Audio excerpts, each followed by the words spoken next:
And a happy Friday morning. It is Glenn Clark Radio. I'm Glenn Clark. He's Griffin. And back in studio with us is PressBox's chief-grand-pooh-bah, Stan the Fan Charles. Good morning, Stan. How are you, sir? Good morning. Good morning. Was everything good? Thanksgiving was all right? Everything's good. Everything's good. I had my You got your powdered donut? Powdered donut. That's how you know the show's going to be good. If Stan doesn't get his powdered donut, actually, he purposely wrecks the show. He comes in here and he purposely derails and changes the subject and refuses to engage on certain topics because it's his act of protest over the powdered donut situation. I had a horrible situation last week. And ironically, I think it was on Friday where I had to be home, I think. Is that why I took off? We didn't do a show last Friday. That's why. Yeah, we didn't do a show. That's why it was. Okay, it was Friday morning. I rushed out. I had to take some pool water to the Leslie's pool. Okay. So I said, hey, I'll get my donut after I finish at Leslie's pools. So I pull up to this small Dunkin' Donuts that's close by, right on Sudbrook and Reisterstown Road, virtually. And I pull in, and the lot is like monstrously packed. It is Black Friday. Yeah. Oh, yeah. So now I decide to double back and do something else, and now I double back, and it's still packed. Okay. And I pull into this really obscure business that there's no way in the world my 5 minutes in the Dunkin' Donuts are going to get me either towed away or in any trouble at all. Because, I mean, it's like... Famous last words. I park my car, and I see this couple, like, pulling in, and they're like, staring at me like a deer with headlights. No, because you're a major celebrity. You're Stan the Fan Charles. No, that's not it at all. You're making your Friday trip to a Dunkin' Donuts. Everybody knows. They're there for autographs. That's not it. That's not it. I get out of the car, and I'm about halfway to the Dunkin' Donuts, and I hear this foreign woman squeaking at me, hey, you can't park there, and I turn, and she goes, you can't park here. So I zip in, and I said, shoot, I'll go up to the other Dunkin' Donuts. You just went to a different Dunkin' Donuts. I went to a different Dunkin' Donuts. Were you able to get... Because their parking lot was still mobbed, this place. They only have like 6 spots. Okay. They were all taken. So now I go up to the kosher. There's a kosher Dunkin' Donuts? Yeah, kosher at the corner of Old Court and I did not know that. Road. Yeah. Well, how about that? So now the place you have to turn left in there is this gigantic truck delivering food to the Dunkin' Donuts and to the pizza shop there. So I had to like really wait and maneuver. It's starting to seem like some Final Destination type of stuff. No, so now I go in there, and they're a little crowded, but I'm looking. They got no powdered donuts. Oh my God! So now I say I'm going to shoot at the kosher Dunkin' Donuts. No, they didn't have them. I think I've been to this Dunkin' Donuts. Yeah. This is in Pikesville. Yeah, this is where my my aunt lives right next. They usually have them. So now I double back. I say I'll go back to the one.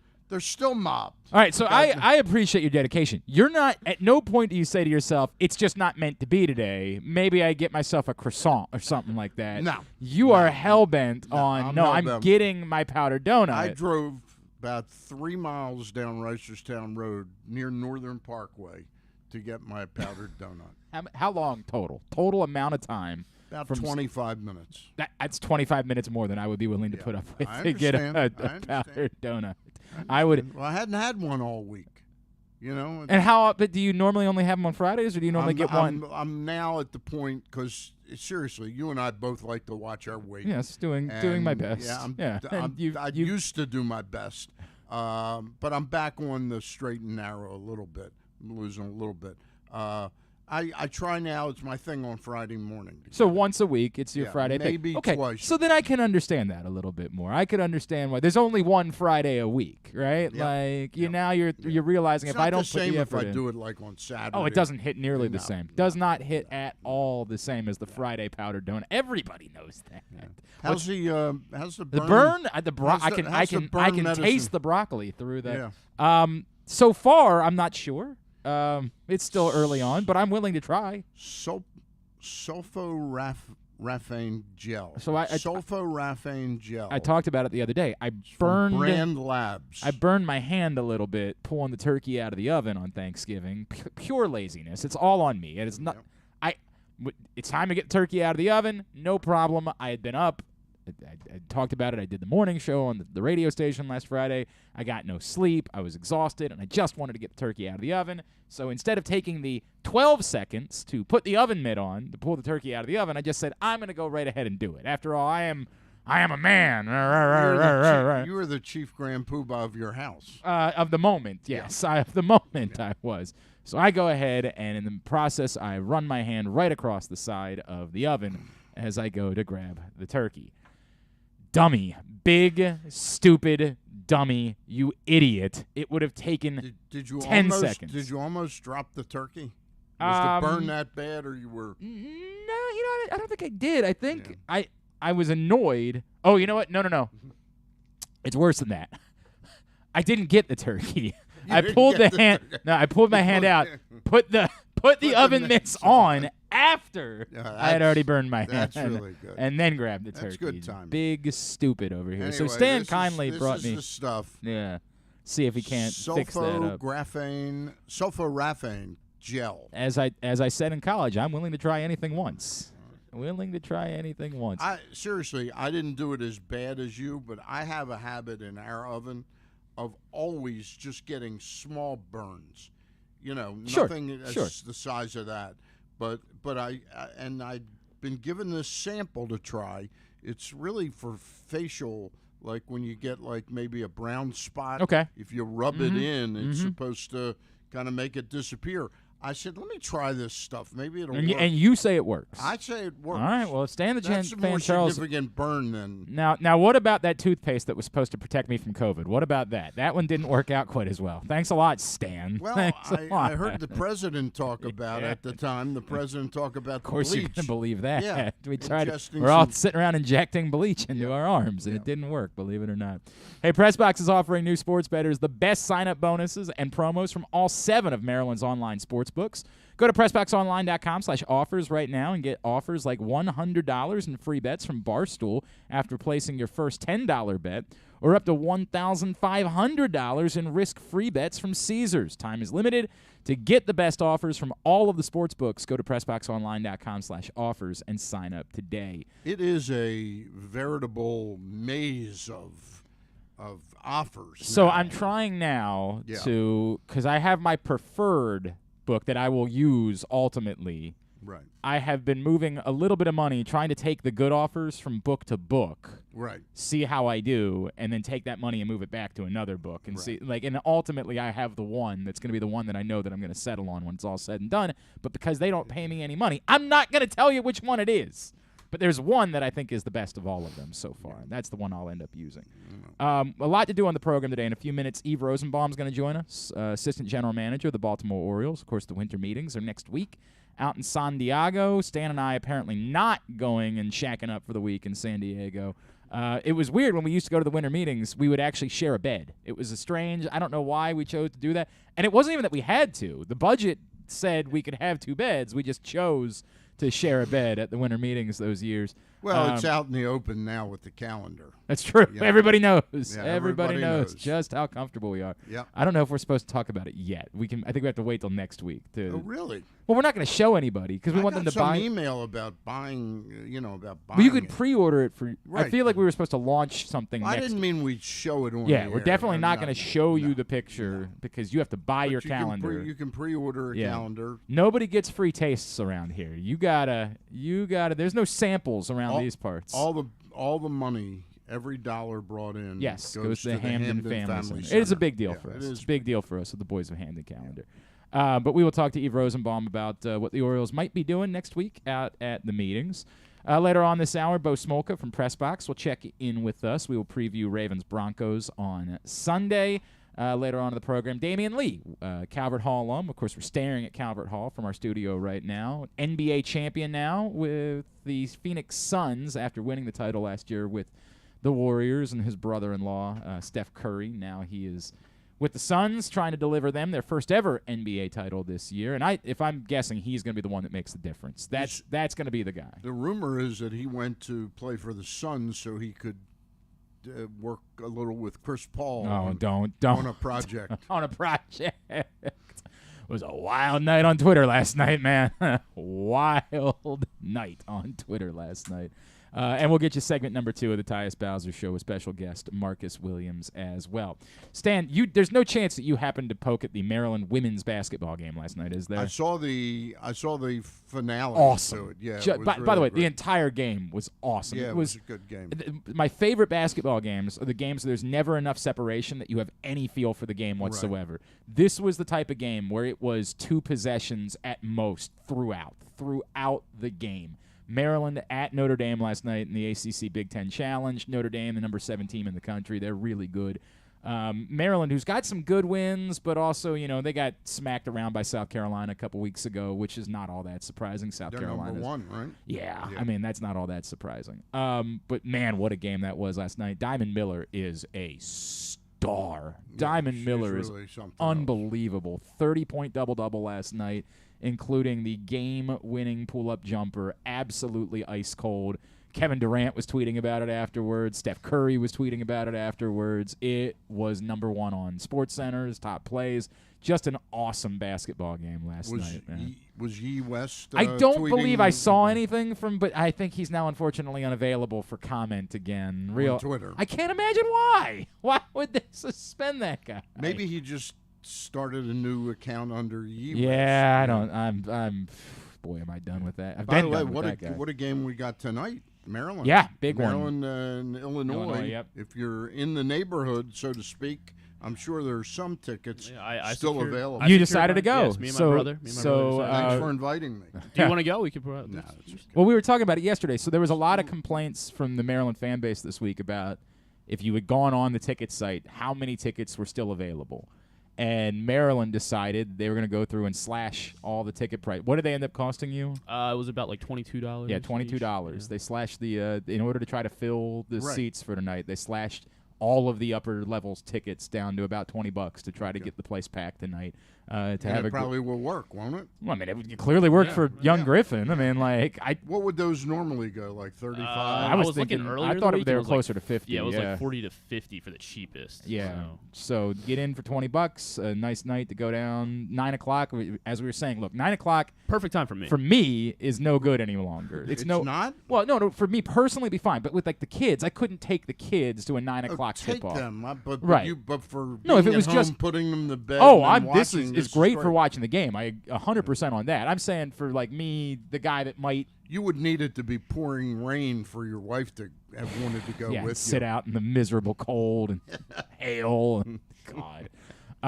So I'm out she for. She deserves some kind of medal. Oh my God. Oh my! I took her to see White Christmas, so I think we're good. That was the trade-off, Stan. All right. We went to there because we found out there were things that both of us could do. We went to Wisconsin so we could watch the football game, and then we went to some theater in, I don't know, Shalova, Wisconsin or something like that, where they were playing White Christmas, which my wife hates everything about Christmas, except oddly, she is obsessed with the motion picture White Christmas. White Christmas. Go figure. Go figure. I actually know some of the words of some of the songs because I've watched it so many years on Christmas with her. She doesn't care at all about Ralphie and a Christmas Who's in Story. the movie? It's June Allison. Oh yeah, God! It's you know exactly who it is. It's Bing Crosby. Yes, thank you. Bing Crosby. That's exactly who. But who plays the female one? I think you're right about that. I think you're right that it's June Allison.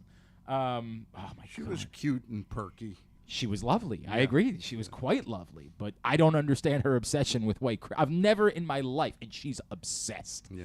Every year, the way that some families watch It's a Wonderful Life, she has to watch White Christmas. So I went to a theater and watched White Christmas with her after she went to the football game. So I think that is true. I think I get my point back, that's right? That's true love. Yes, Micah? I was once in White Christmas, actually. Oh, believe it or not. A high school performance of White Oh, Christmas? yeah. Hell I was yeah. all over it. Were you one of the two leads? I was in ensemble. Oh, okay. I was in Hairspray, too. I killed it. Oh, man. Gotta say. Look at you. All the talent that young Micah has. Who knew? Wow. Quickly before we get to Eve Rosenbaum. Yeah. Are you going on Sunday? going to the Ravens game. Yes. Are you Excited about going? Yeah. At 70 years old, I got to be honest with you. I still enjoy watching every Raven game. Going to the games to me is not. It's no Is it longer a chore at this point? a little bit, and then the game starts, and I enjoy the game. And then I start to obsess about like what's the right time to leave, so I don't get caught in an hour and a half traffic. So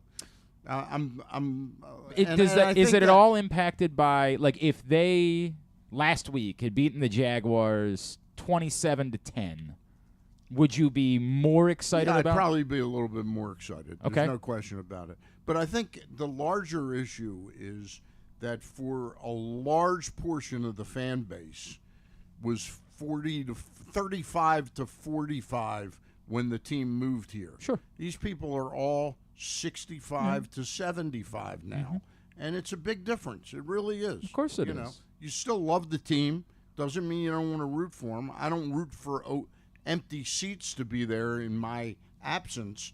But you start thinking about and when this is one, the right this one year isn't supposed to be as miserable as the Panthers game. No, this one isn't no. weather-wise. This is It's gonna be supposed about 46, 47. but the sun's supposed to be out on Sunday, so it That's shouldn't. what they say.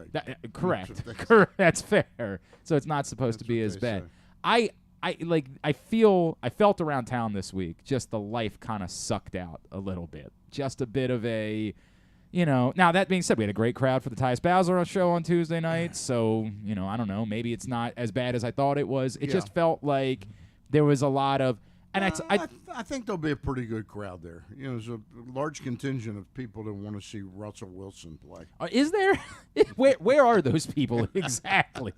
Where would I find them? They're certainly not in Denver. They're not in Denver. I don't think they're in Seattle. No. I don't know that there is anywhere where they're all that interested Russell in seeing Wilson Russell is Wilson learning a life lesson in be careful what you wish for. He was dying to get away. There was no semblance of who he was going to go to, but he was dying to get away from Pete Carroll. Right. And I was definitely among the believers of this is going to work out. There are a couple wide receivers in Denver, and they had a great defense. They had a running back, Gordon. And Javonte Williams looked good a year ago. Like I was absolutely among the list of people that thought they would maybe not be able to take down the Chiefs, but they would absolutely they would be a contender. Correct. Be in contention. They would be in the where AFC. the Chargers are, sort of. Yeah, 6-5, 7-4. They would be right in the mix. They would be entertaining to watch throughout the course of the year.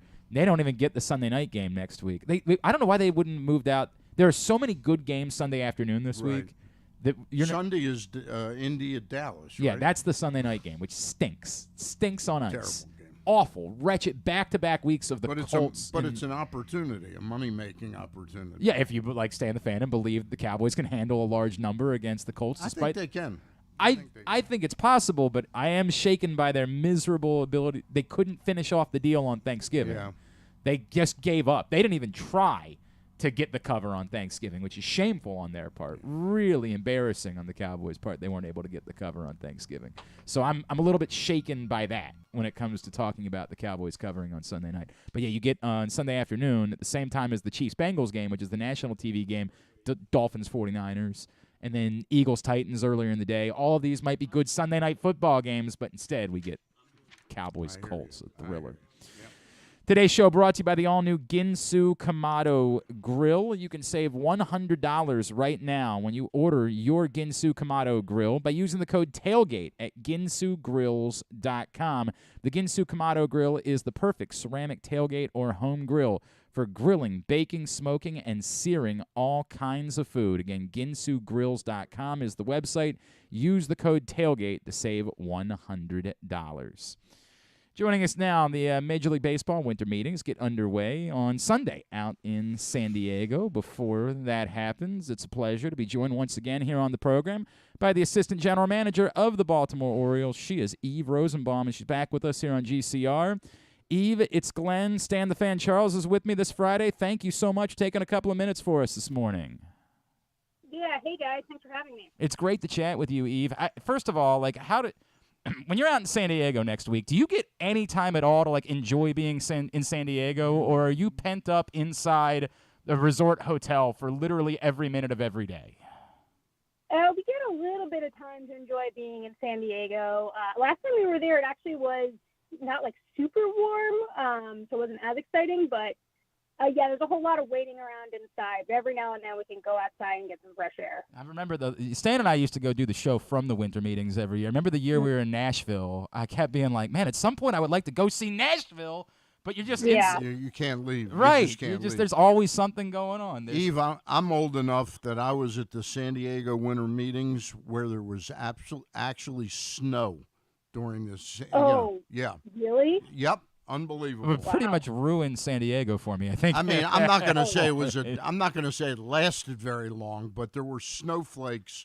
We had this small patio where everybody went to congregate, and I guess back then smoke cigarettes, whatever. But I remember seeing snow there. Wow. Oh, wow. That's amazing. Yeah. Even I know, yeah. And we talked in the middle of the season when you got the title change and became his assistant GM. If I could just the totality of what happened this year for you and how you explain it. Did you have any idea this was coming?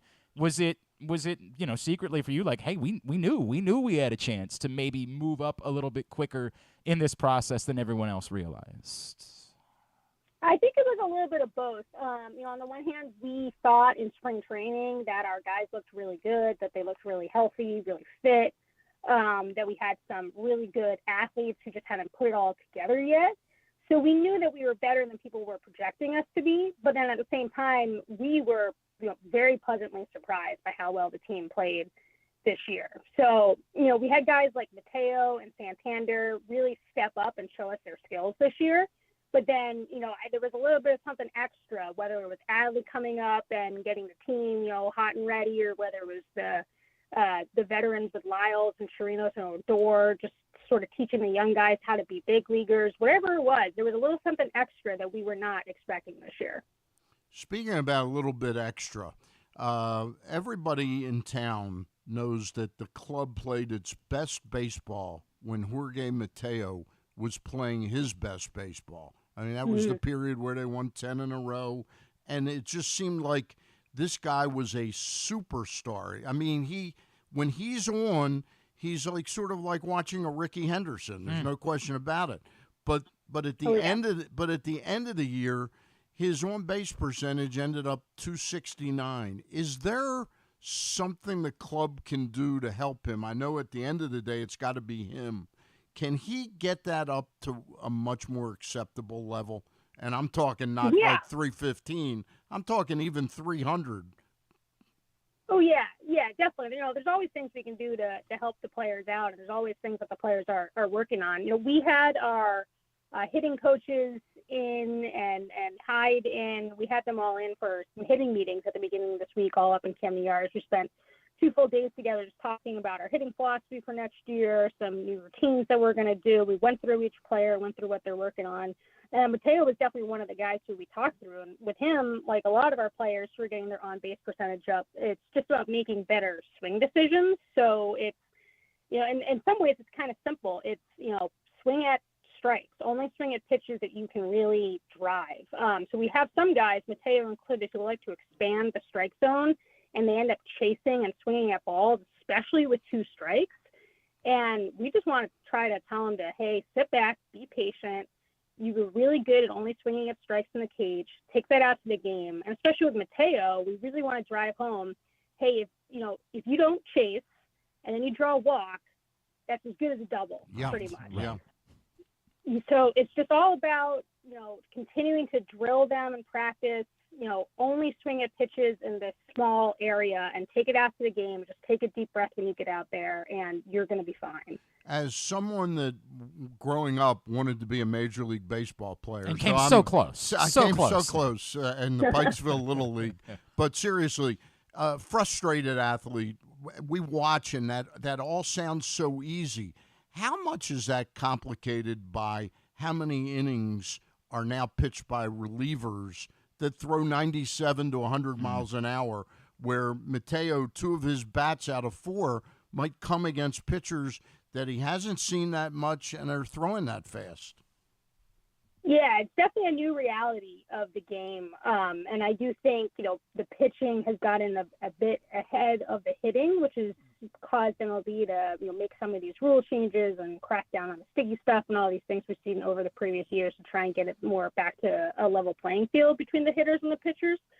But, the hitters, this is the reality. So the hitters are going to have to adapt. And, over time, they'll get used to it. So we provide the hitters with reports during the game. Even you see the hitters go over when a reliever comes in and look at an iPad, and there we have a quick summary of the pitcher they're about to face and some videos and some key tips. Only swing at the slider or sit on the changeup, things like that, to help them. But yeah, it's definitely a challenge when you're seeing a guy you've really never seen before and he's throwing 98. And you have 20 seconds to prepare. Yeah. She is Orioles Assistant General Manager Eve Rosenbaum. She's with us here on Glenn Clark Radio.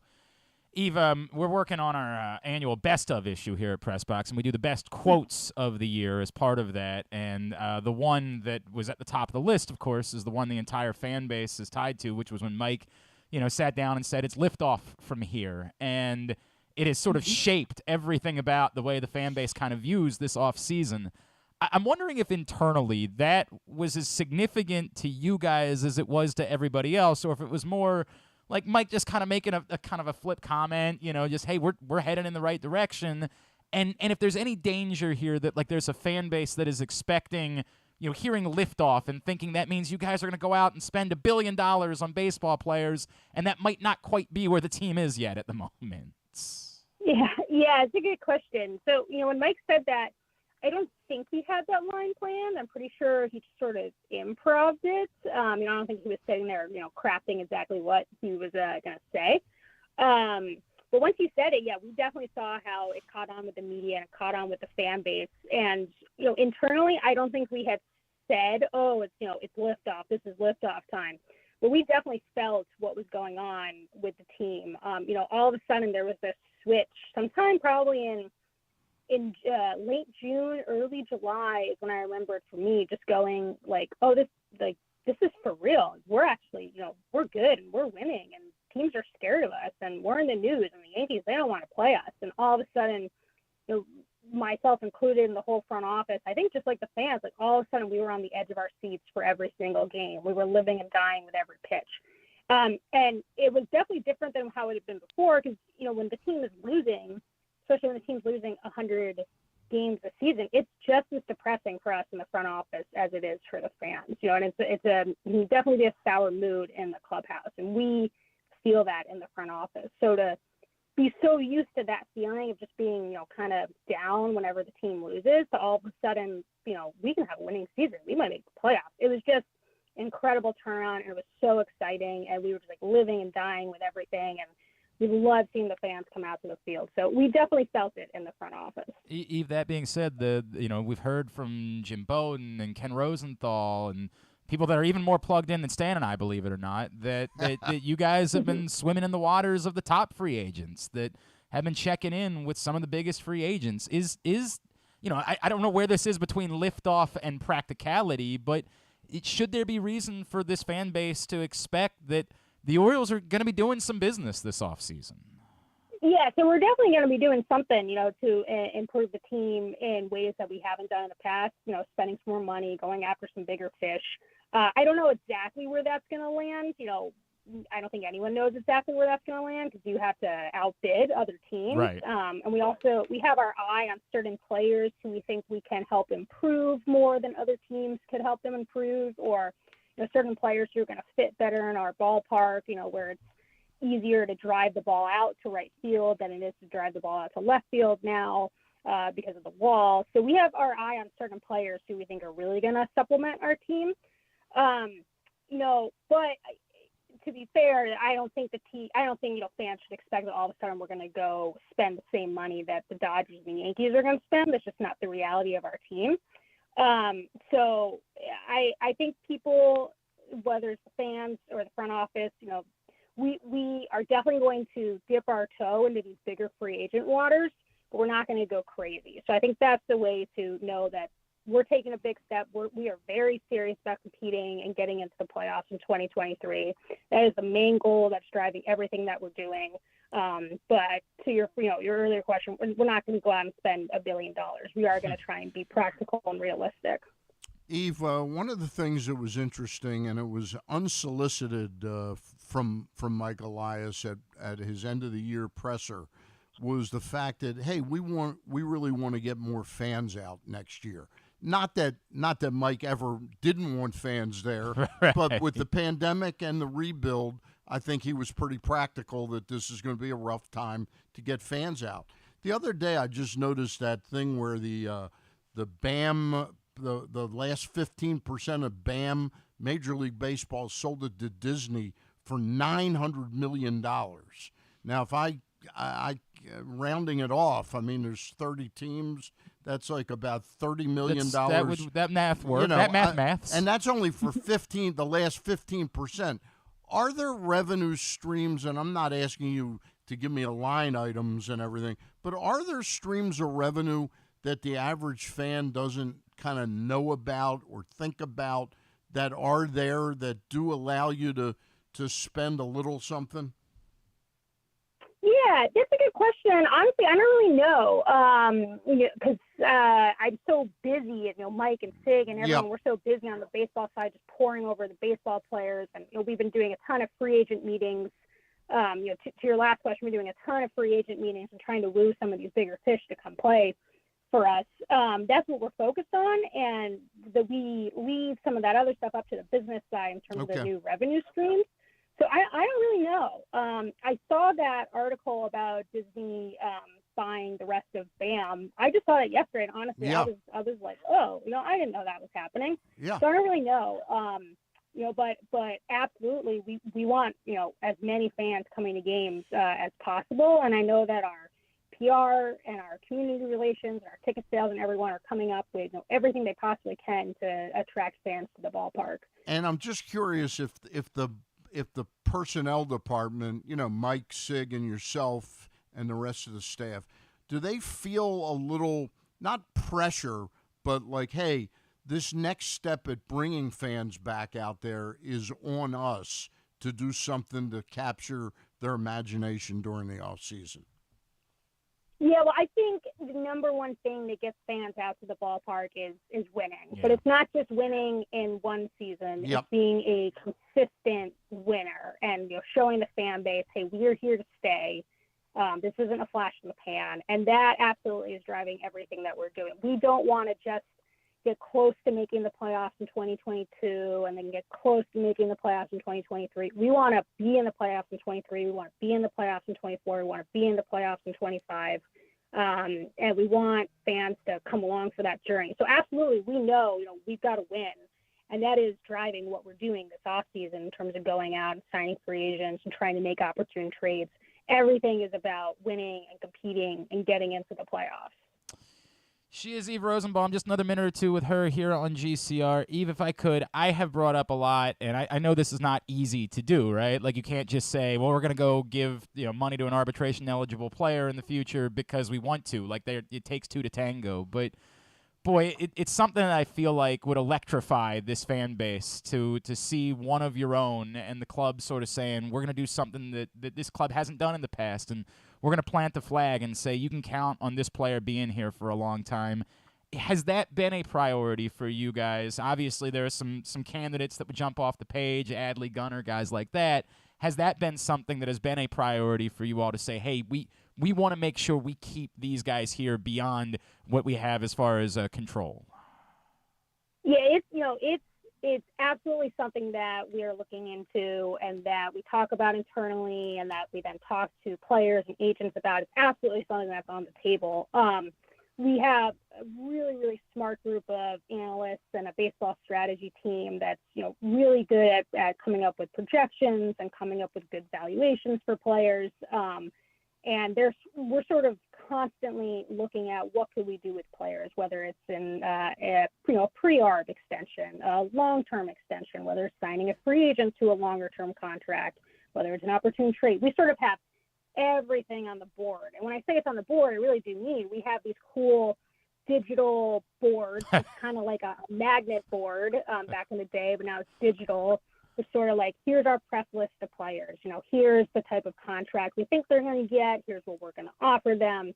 Here's how our lineup is going to stack up next year. Here's where we need to plug in, a new second baseman, a new center fielder, I understand you're saying that hypothetically. I do appreciate. Yeah, let's make sure that we do clarify. Yeah. Just hypothetically. I'm not trying to give anything away. I'm trying to come up with any position. But yeah, so we just have really like all of our options laid out, and that includes always looking at any possible bigger fish signings or any possible extensions we can do. All that stuff is always on the table.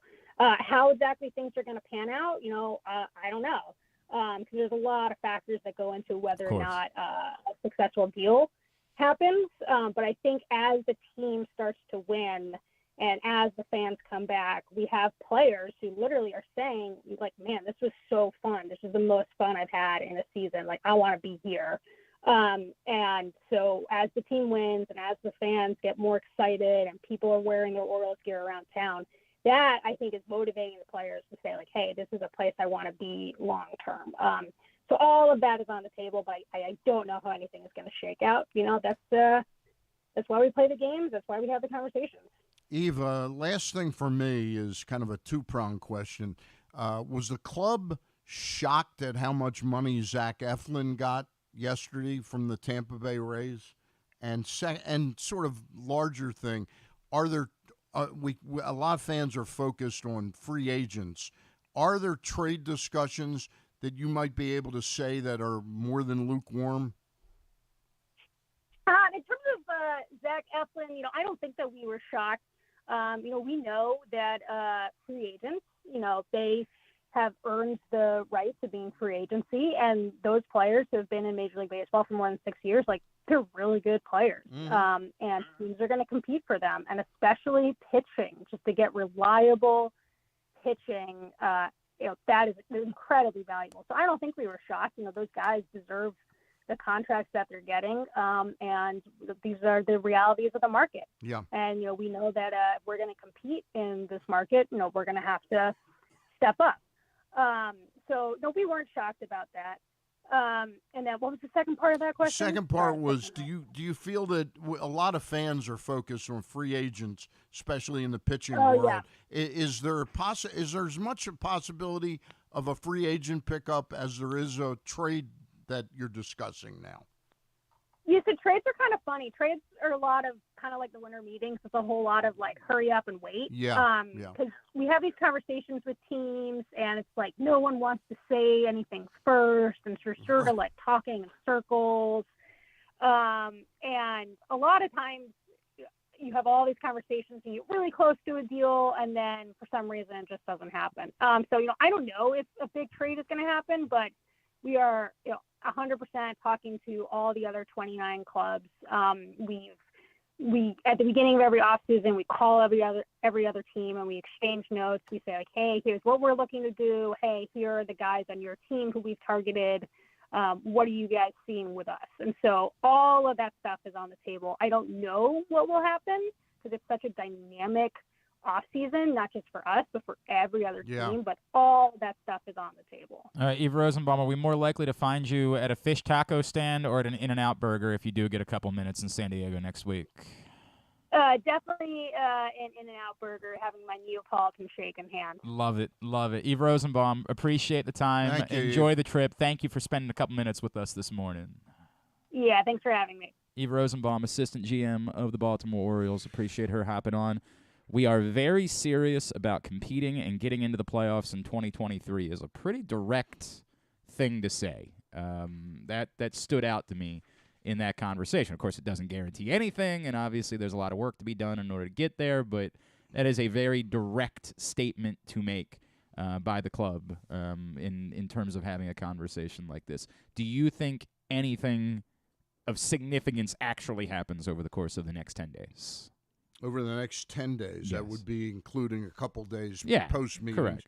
Yeah, I think the club. I think they will come away with 1 or 2 starting pitchers. Okay. Yeah, I really do. Okay. And I think they'll do it. That was the reason I asked that question. You can't. There's no question winning during April and May will get people juiced in June and July.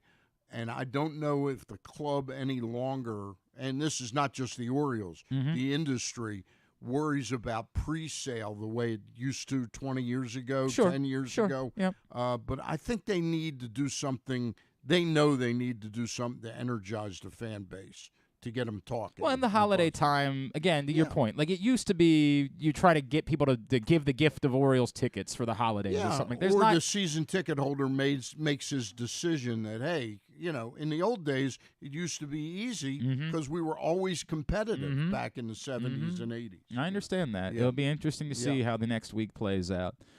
Today's show is also brought to you by the Baltimore area Chick-fil-A restaurants. If you're looking for a simple holiday meal, I would turn yourself over to Chick-fil-A's catering options, from Chick-fil-A nuggets to mac and cheese. Enjoy a variety of tray options sized perfectly for your get-together. Order through the Chick-fil-A app. Bring smiles to your family gathering. Availability and order requirements vary. See restaurant for details. The thing about Chick-fil-A catering is it's perfect. It's perfect. Yeah. There's no risk. Like every time when we do an online betting thing, yes, there's a risk. There's a good amount of a risk involved. You know exactly what you're getting Yeah. when you get catering from Chick-fil-A. Yeah. That is a great point, Stan. You're not going to lose. It's so funny you say that. Like there are so many other things in the world that you could order. And I'm not trying to take a knock at anybody else. Right. Other places do catering and they do it well. Right. But there's so many things where there's always a 50-50 chance that people are going to be unhappy. Yeah.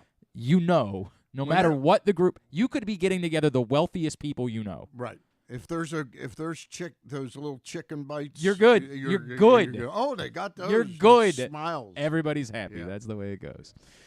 We will talk some Ravens. Bo Smolka, PressBox Ravens beat writer, will join us next. We'll preview Sunday's matchup with the Broncos. Stan the Fan is here. It's Glenn Clark Radio. Gambling can be a fun and entertaining experience, but there are risks involved. If you're planning on betting on the game at the casino or on your phone or computer, know your limit, stay within it. Set a budget and a time to stop. Remember, gambling isn't a financial solution, and it doesn't mix well with alcohol or drugs. Know the risks and have a plan before you begin gambling. For free and confidential services, call 1-800-GAMBLER 24/7 or go to helpmygamblingproblem.org. That first sip. That first bite. Start your day off right with a delicious breakfast at Royal Farms. Choose from a fantastic selection of fresh Royal Farms breakfast sandwiches and top it off with a rich hot cup of the freshest coffee in the world. At Royal Farms, breakfast is available day and night. It's the freshest breakfast in the world. Real fresh, real fast. Royal Farms.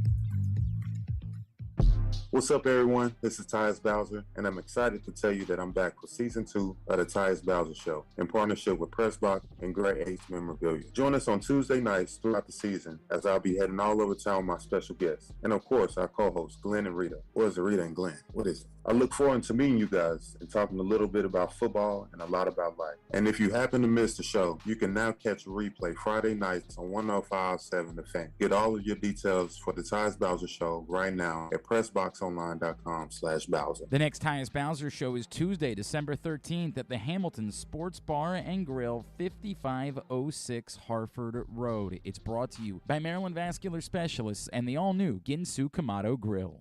Sports betting has come to Maryland, and we're ready to help you win some money. Tune in for Simply the Bets every Tuesday morning at 11:40. FanDuel Sportsbook GM Leon Twyman and VSiN's Aaron Oster join the guys every week to give you all of the info you need and offer you a few winners. And every other Thursday at 11:40, tune in for Weekend at Bookies as Andrew Stecca and Alloy Sports' Brad Kronthal help make you some money for the weekend. So come win some money with us on Simply the Bets every Tuesday and Weekend at Bookies every other Thursday. Brought to you by the FanDuel Sportsbook at Live Casino and Hotel Maryland. Listen at PressBoxOnline.com/radio. Watch at YouTube.com/PressBoxOnline. The weather outside is really unpleasant, so it's time to warm up with some comfort classics this winter at your neighborhood Glory Days Grill. Try the Twisted Ribs and Wings combo. It's 2 full pounds of meat, the mac and cheese bites, Mr. Richards meatloaf, the citrus salmon, the winter spinach salad, and for dessert, here's internet radio personality Griffin to tell you about the bourbon butter cake. Oh my God, it's so good. Pair it with a blood orange bourbon cider or a devil's backbone cranberry smash. Place your order now at glorydaysgrill.com. Glory Days Grill, great food, good sports.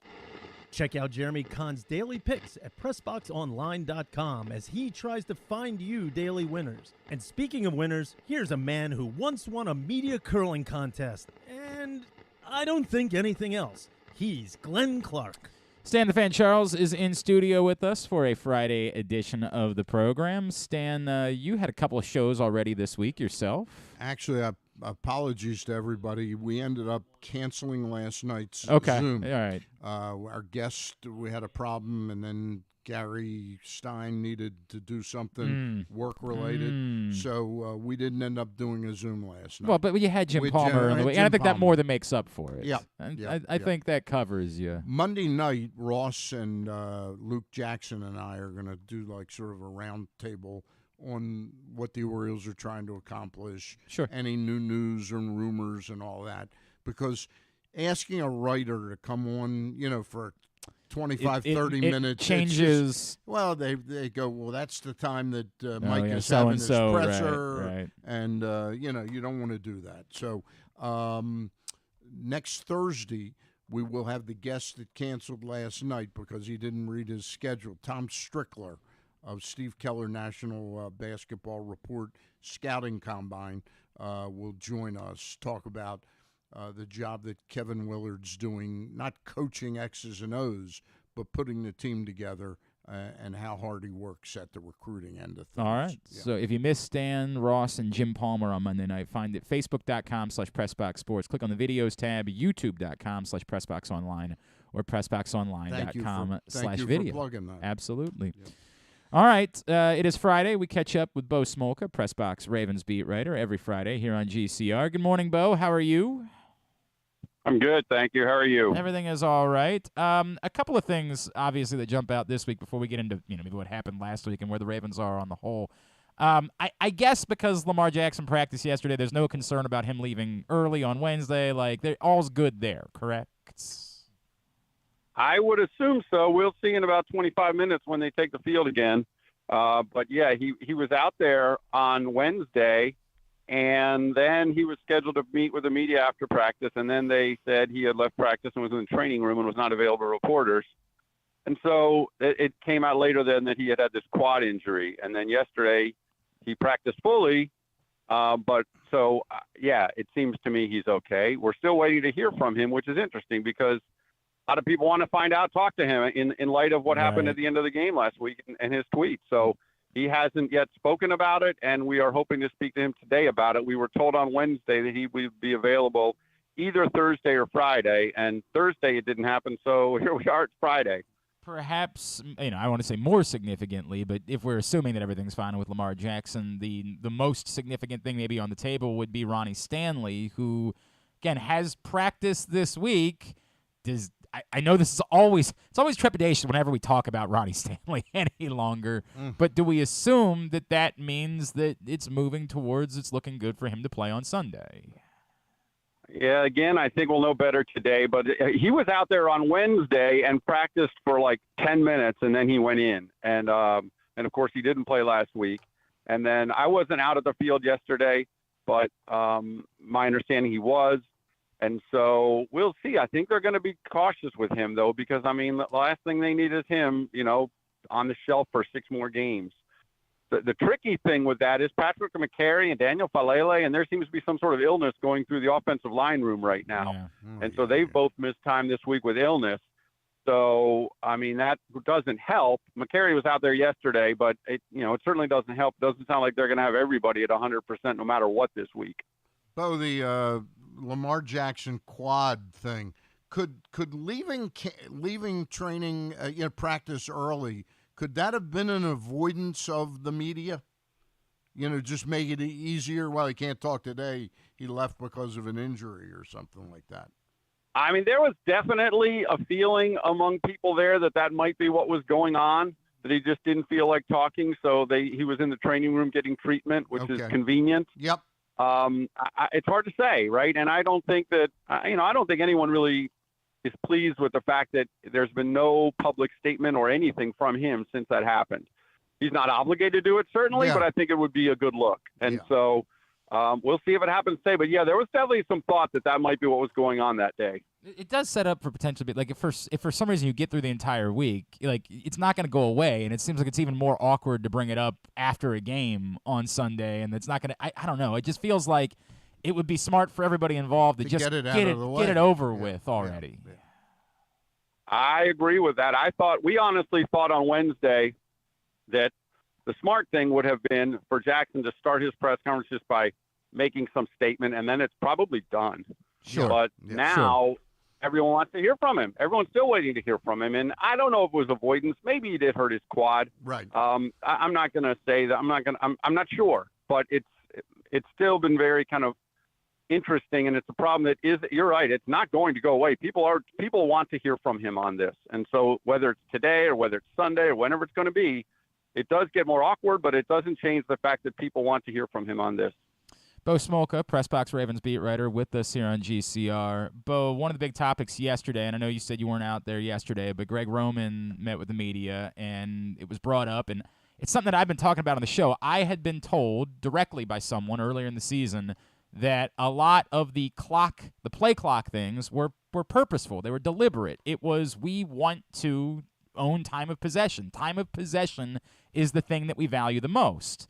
And Greg Roman kind of confirmed that yesterday and said, look, there's a big story here. I mean, we think we can steal maybe 5 minutes of possession by snapping the ball later in the play clock. Now, there's the flip side to that, right? Which is, but you've got 6 delay of game penalties now on the season. Like, that's not okay. And it's not okay to look so lost at times and seem like something is rushed at the line of scrimmage and a little bit off because of it.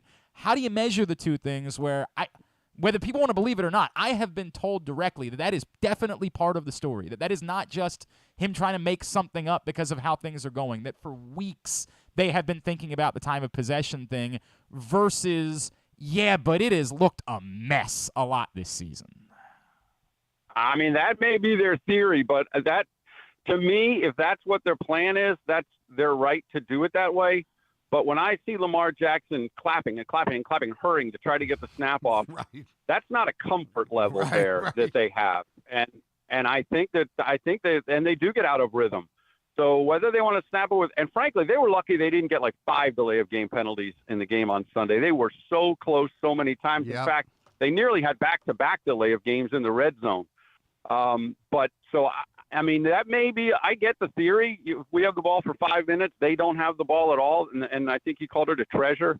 But I just watched Lamar Jackson. And what's one thing I want to ask him today, if he does speak, is, all the times you see him clapping and asking for that snap quickly, they just don't look like they're in rhythm there. And so there is probably some balance between trying to use as much clock and not give the other team the ball and being out of rhythm. And they have to find a better solution because and the fourth down play after the weird play where they were in they thought it was first down and then it was fourth down. And John Harbaugh said we were rushed there and the play didn't work the way it was supposed to work. And part of that was they were rushed.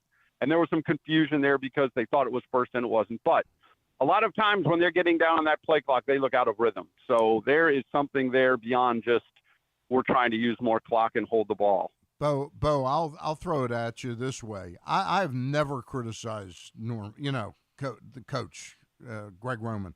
I think he knows his stuff. That came across to me as one of the biggest BS things I've ever read. What offense wants to play defense while they're on offense? In other words, my point is, why aren't they, if they've got a quarterback as talented as Lamar Jackson is, why aren't they on pressing the gas and going no huddle and moving quickly to throw off the defense? That's what the point of your offense is to score points, not to have these treasured extra 5 seconds on every play. it was interesting. I agree with you in that respect, Stan. I mean, it sounds like a fairly passive way to play offense. Yeah. And I do think same thing with basketball. I think sometimes anytime you can change rhythm, just like in basketball, I think sometimes it's great to throw a press on teams. I agree. A few times. Yep. I think it's great to just jump out there with a no huddle from time to time and see if you can get a defense on their heels. So, Glenn, you might have heard it, and maybe there's some deliberation to it and some a strategy to it, but there's no question that it just doesn't look right a lot of the time. I think both. And I think it's something that has to be fixed. Yeah, Bo, to your point, both things are true, right? Like, I can't, even if it's part of the plan, and by the way, and Stan, I'll follow up, the Dolphins, for example, who we think are one of the best offenses, snap the ball extraordinarily late in the play clock. Right. This is not just the Ravens that have this philosophy. And in their two best games all season, New Orleans and Tampa, they dominated time of possession. They were damn near 40 minutes. They think that they found a formula that makes sense, but that doesn't it doesn't excuse the other stuff. It doesn't make it seem like it's purposeful that you're getting delay of game penalties or that you look like that well, part what of Bo it. said, it doesn't give you a comfort level when you see the quarterback frantically with 2 seconds clapping his hand. You don't get to use that as an excuse for that. Like, that doesn't work. If you're doing it purposefully, you're getting the line quicker, and then you're comfortable. You're trying to throw them off. Exactly right. Bo, I know I guess we're getting a little bit closer. I couldn't get anything from Marcus Williams this week when he was out with us at the Tyus Bowser show, but both he and J.K. Dobbins, where are we looking time-wise with those guys? Yeah, I think they're probably still a week or two away. I mean, Dobbins just started his window Tuesday, and John Harbaugh had said Monday that, we'll see. He'll practice to some degree this week is what he said about Dobbins. So I think Dobbins is probably going to use most or all of that 21-day window to get ready. So I don't think we'll see him for a couple more weeks. Williams looks to be he's running well from what we could see of him on Wednesday. It looked like he still had some sort of brace on his hand where, he's dealing with that dislocated wrist, I believe it was.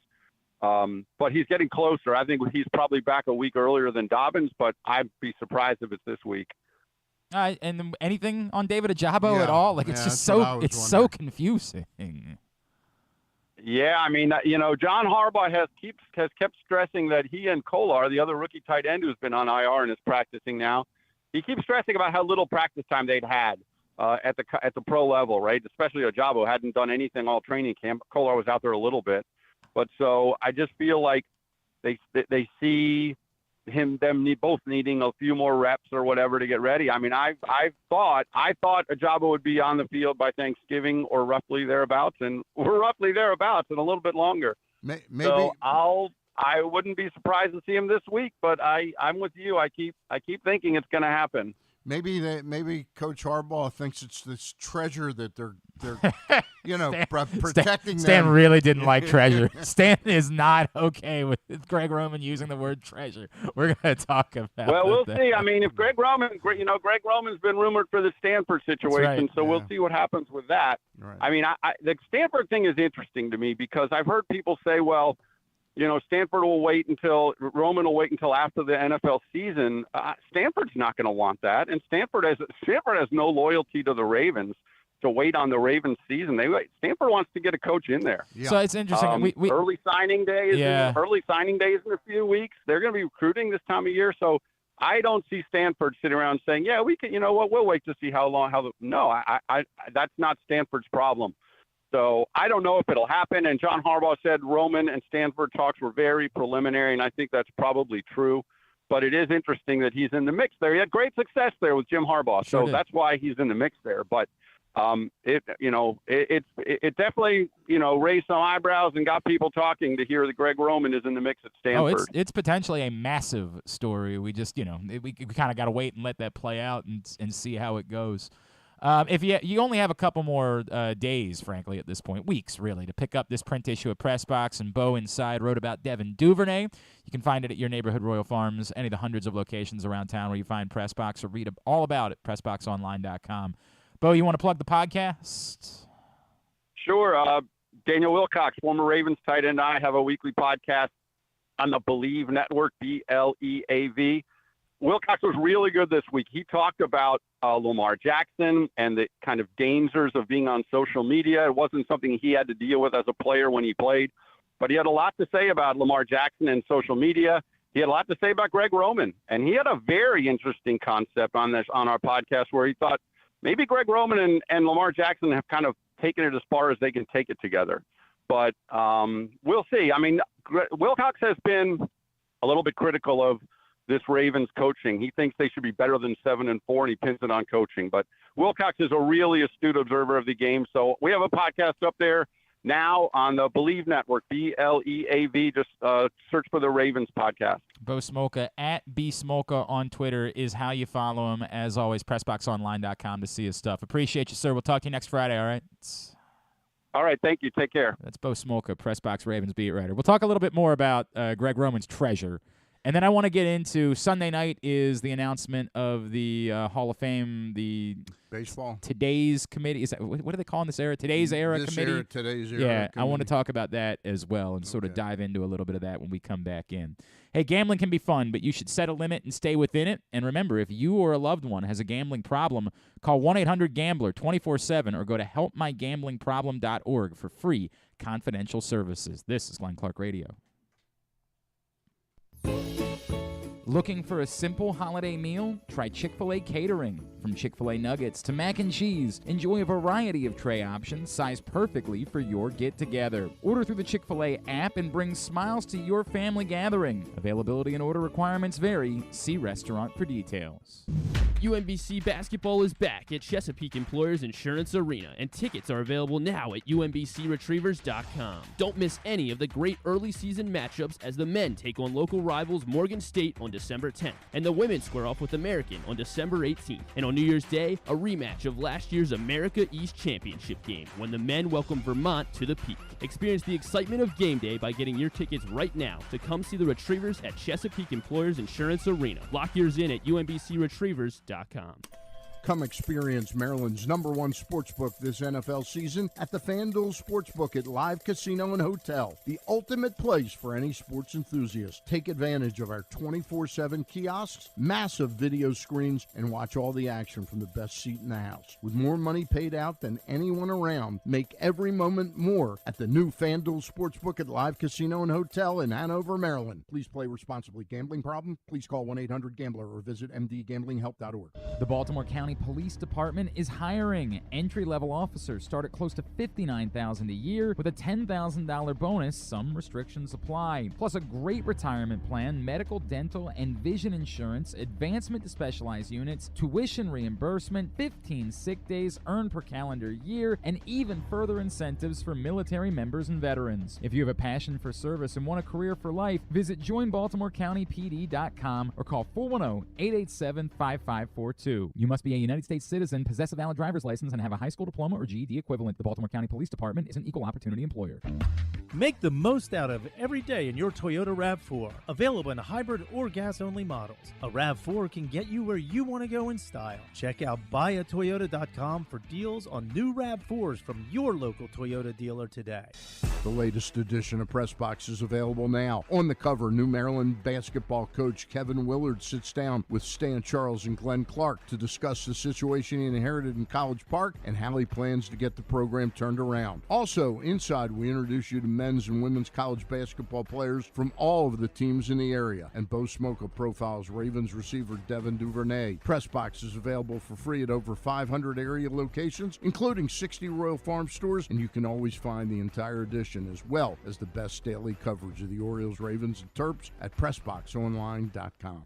Experience the best in Kamado Grilling, a complete outdoor cooking appliance. The Ginsu Kamado Grill allows anyone to sear, grill, bake, and smoke all types of food. Designed for efficiency and function, the Ginsu Kamado Grill upholds the enduring legacy of the iconic Ginsu brand. The Ginsu Kamado Grill is perfect to cook all year round, is great for parties, and ideal for tailgating with your friends. Reserve your Ginsu Kamado Grill today at ginsugrills.com and get $100 off on your pre-order when you use the promo code TAILGATE. That's ginsugrills.com. Reserve yours today.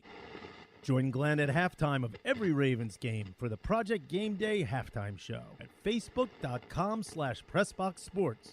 We apologize in advance. There's not much we can do about his face. And you're saying I'm not supposed to drink it? You're saying don't do that? No. Drink some of it. Drinking works? Yeah, okay, yeah, all yeah. right. I talked to President Trump about Then it. we're good. It was one of my favorite Letterman bits. Whenever he had on, like, Letterman could not. There were certain guests that he put on that you just knew he had no interest in having on. Right.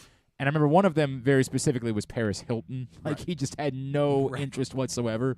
And so she was there hawking a perfume or something like that. And he was just, he put up with it. He's kind of half making fun of her. And then he's like, all right, well, let me try this. And the bit is that he just drinks it, right? And which is a great bit, obviously. He's not actually drinking perfume. It's all been set up beforehand, but it's a tremendous bit that he did a couple of times over the years. No, so but I'm not supposed to do that, is what you're saying. No, you're not supposed to drink it, but I would put another little drop or two of that on. All right. The burn. The old broccoli broccoli extract. Yeah. See if I can fix the burn. Appreciate it. All right, Stan the Fan Charles is here. Don't forget, we are trying to hook you up with some amazing offers. If you are sort of dipping your toes. Do you have specific ones now? I do have specific ones, Stan. I'm so glad you asked that. PressBox is offering new sports bettors the best sign-up bonuses and promos from all 7 of Maryland's online sports books. Go to PressBoxOnline.com/offers now and get offers like $200 in free bets from DraftKings after placing your first $5 bet. By the way, that one's a really good one because they give it to you all in $25 bets. You can't piss the whole $200 away at once, which some of us would want to do. You get 8 separate $25 free bets. And after placing just one $5 bet, you get that offer with DraftKings. Or you can get $1,000 in risk-free bets from BetMGM. Time is limited, so you can get the best offers from all of the sports books if you go to PressBoxOnline.com/offers and sign up today. Stan, you were clearly quite bothered by the Greg Roman comments yesterday. Yeah, look, when I first read them, I'm sort of going, boy, that's something I've never thought about. This extra time you could control the ball, and then I'm thinking about the penalties. Watching them get time and time again these delay game penalties and the franticness.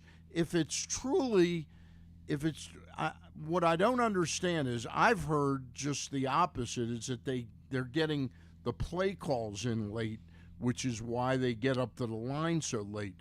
Gary Stein and I have been talking about this for 2 years, that the good teams, the Aaron Rodgers-led teams, the Tom Brady, they get to the line at 10 or 12 seconds, so the quarterback can kind of survey the thing. So our supposition was that they don't think Lamar can really figure anything out at the line, so they're getting them to play late. But the whole thing doesn't look orchestrated there's no question what the Dolphins are doing is probably orchestrated to the max. I assume so. To be fair, I'm not paying that much attention. I agree with you, but I'm assume. thinking back, and I don't recall.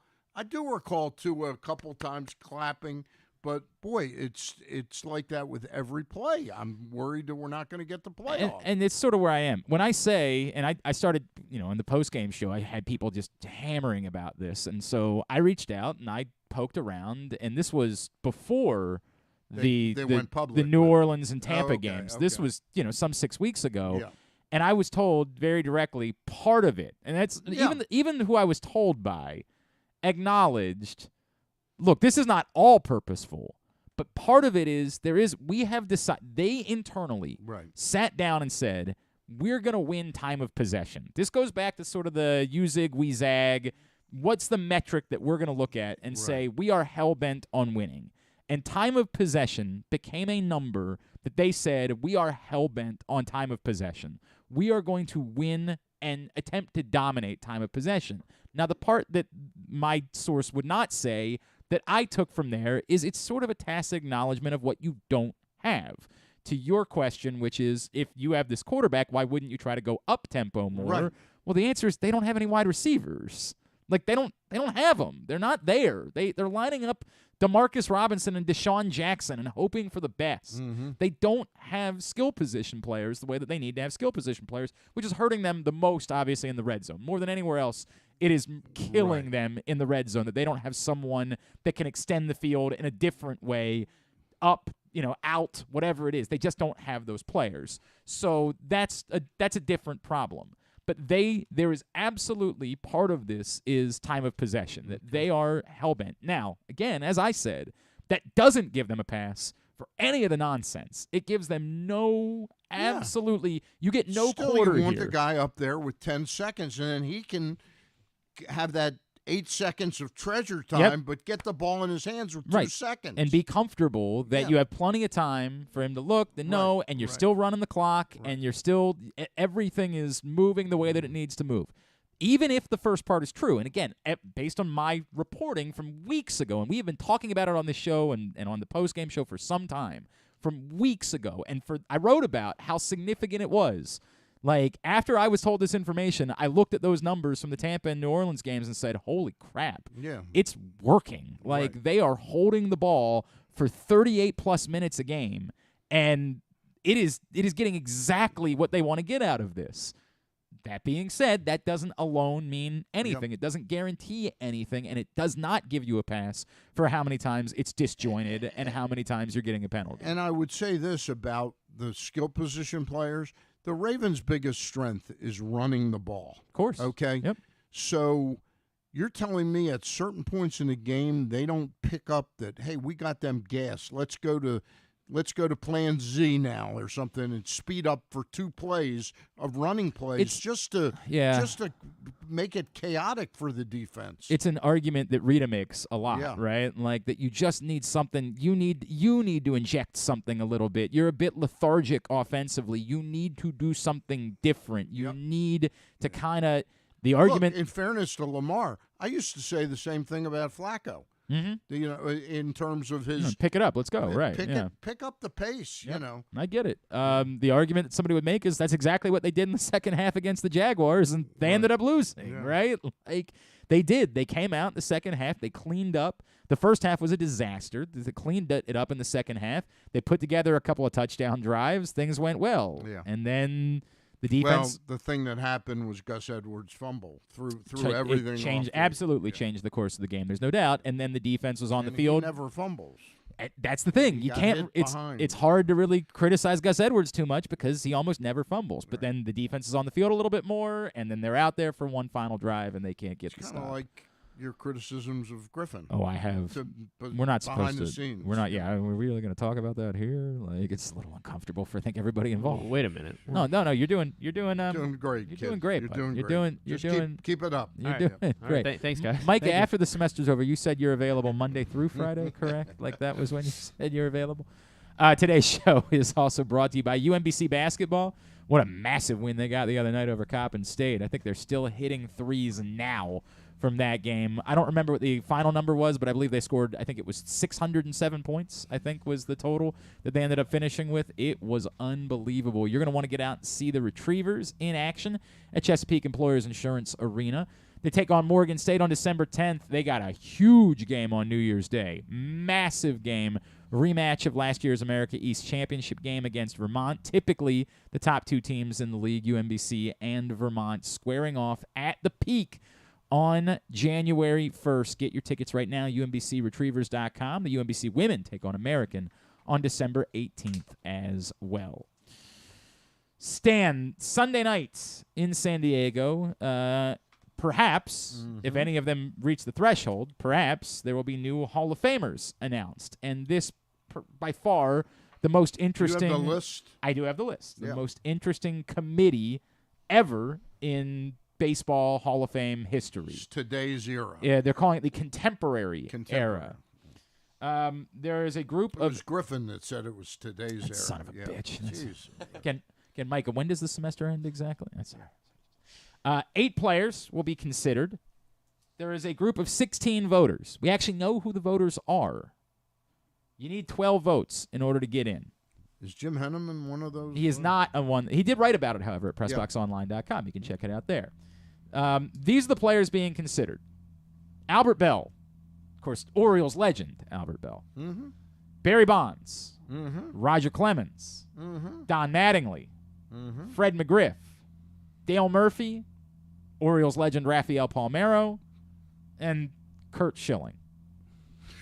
Those are the 8 players that are being considered. The group of voters made up of a number of Hall of Fame baseball players. Chipper Jones, Greg Maddux, Jack Morris, Ryne Sandberg, former Oriole Lee Smith, Frank Thomas, Alan Trammell, and then some others throughout the game of baseball, whether they be general managers, writers, Paul Beeston, Theo Epstein, Artie Moreno, Marlins GM Kim Ng, Dave St. Peter, Ken Williams, and then a couple of writers, Steve Hurt, Lavelle Neal, and Susan Slusser are the 16 members. They haven't asked me. It's really weird. Now, I heard that you were, in case one of them can't make it. They were trying to, I'm like the treasurer. You're the treasure. The hidden treasure. No, if for some reason Kim In can't get on her flight to San Diego, that they're going to call you and say, Stan, we need to get you out there immediately. Going. No? If either you're on the list or you don't get to be anybody's backup plan. That's what I've heard about you. I've heard that about you. This is true. There was a girl who I had been talking to, and she had been like, well, I'm going to go on a date with another guy. And I was like, that's cool, but just don't call me afterwards. She was like, what? I'm like, I'm not dating anybody else. Like, I thought we were doing a thing here. Right. That's your group. And you're married to that woman. Correct. Today. Yeah. Look at how it all worked out for me. Those are your 16 voters. Those are your 8 candidates. On the surface, I just saw. I didn't read Henneman's piece, but I read the headline. He gives away. He thinks that Fred McGriff. He's the least toxic. One of those people. Do you, I guess the first thought is, do you agree with Jim that as much as this has been thought to be the path for steroid guys to get into the Hall of Fame? I'm not sure that putting them in the first time that this particular group is doing this. But look, I'm as much as I sort of despise Bonds, what he did, there's absolutely no question that he was a Hall of Fame player before he ever took his first steroid. There's question. No debate about that. No debate whatsoever. Yeah. So if you were on the committee, again, let's just hang on. Let's just go through the list. Yep. Name. You say yes or no. All right. Albert Bell. No. Agreement. We are 0 for 2 on Albert Bell. Yep. Barry Bonds. Yes. And we are 2-0 on Barry Bonds. We are both yes or 2 for 2. Roger Clemens. I'd have to say yes. I would have to say yes as well. Yeah. I would have to say yes as well. Don Mattingly. Given what this committee is supposed to do, I like Mattingly as a Hall of Famer because, and I guess I'm talking out of both sides of my mouth now, because you could make the exact same argument with Albert Bell, but the personal stuff with Bell. He's pushing, punching he was writers. Garbage. Yeah, he's not a good guy. Mattingly, to me, if not for chronic back issues, and I feel the same way about Tony Oliva. I just thought Tony Oliva deserved to go in much the way Sandy Koufax went in. I thought that Tony Oliva's body of work when he was healthy told me he was a Hall of Famer. And I think Mattingly was as well. The tricky part with Mattingly is that even if you try to be reasonable about, hey, if he had played, so he played for 14 years, right? If he had played 4 more years, he's probably not going to get the 3,000 hits, right? Yeah, but to me, what you have to do is back up and say, you have to sort of project his numbers. If he had never gone through. If he had never gone through that thing. And I think that's fair to Look, what type of player he was, given that it wasn't 1 or 2 great seasons. Sure, Mattingly's stretch in the mid to late 80s were yeah. outstanding. He had about 6 years where he was absolutely unbelievable as a hitter. And he still finished for his career as a 307 hitter. Right. It is not easy to finish a 14-year career as a 300-plus hitter. That is not an easy thing to do. I think there is a strong argument for Don Mattingly. I am with you on that. I don't know. The only thing I don't know about this committee, maybe Jim, I missed it as I was reading. This committee's not going to do four or five people. The only thing I don't know is how many are you allowed? Are you allowed to vote for everybody? Is this like? Yeah, I don't know the. It's you can only vote for 3. You can only vote for 3. You need 12 of 16 so votes. So that would to be get my through. problem. Thumbs up, thumbs down on Don Mattingly. I'm probably more of a thumbs up, but knowing I only have 3 votes to work with here. That's excellent point. I don't. Excellent point. Only boy, this really becomes tricky. Well, because I do think just because Fred McGriff is the least toxic doesn't mean that he's not the most deserving. Mm-hmm. And I think overall he's as deserving as anyone on that list, given the weight of steroid stuff and all that. So again, if we basically we can do it another way. Thank you, Griffin. That's very helpful that's here. very- it's very boy, you know what? I He think just I redeemed himself. might have changed my mind. You know what? Micah, Micah, don't go ahead. worry That about vacation you were planning on taking, go right ahead, pal. You're gonna be good. So if we both say yes to Bonds and Clemens, we're left with only being able to vote with for one more from Well, this I didn't know list. that one. Okay. Yeah, right. So who are the others? Dale Mattingly, McGriff, Murphy, Palmeiro, and Schilling. Murphy's not a Hall of Famer. Man, you know the funny thing is too. Like I keep looking at him and He's thinking, a Hall of Fame guy. You know, he had the back-to-back MVPs, but his last 6-7 years of his career, you know. I am probably with you. It's one of those. I have said for a long time that my approach to the Hall of Fame is a bit more open than a lot of people's are. Well, Milt Pappas used to say, and it was self-serving. He said, "I thought it was the Hall of Fame, not the." You're supposed to get people into the Hall of Fame, Right, not keep them out. And yeah. I'm probably more that type of thinker, I which am is too. my argument has always been: if I think you're really close, then I probably think you're a Hall of Famer. Now, again, using Harold Baines as our barometer is the incorrect thing to do. I at no point thought Harold Baines was a Hall of Famer. Right. That's not the standard. Well, if Harold Baines is in, then this person's in. I don't operate that way. But if I really struggle with the answer, then I think to me the answer is probably yes more than I think the answer is no.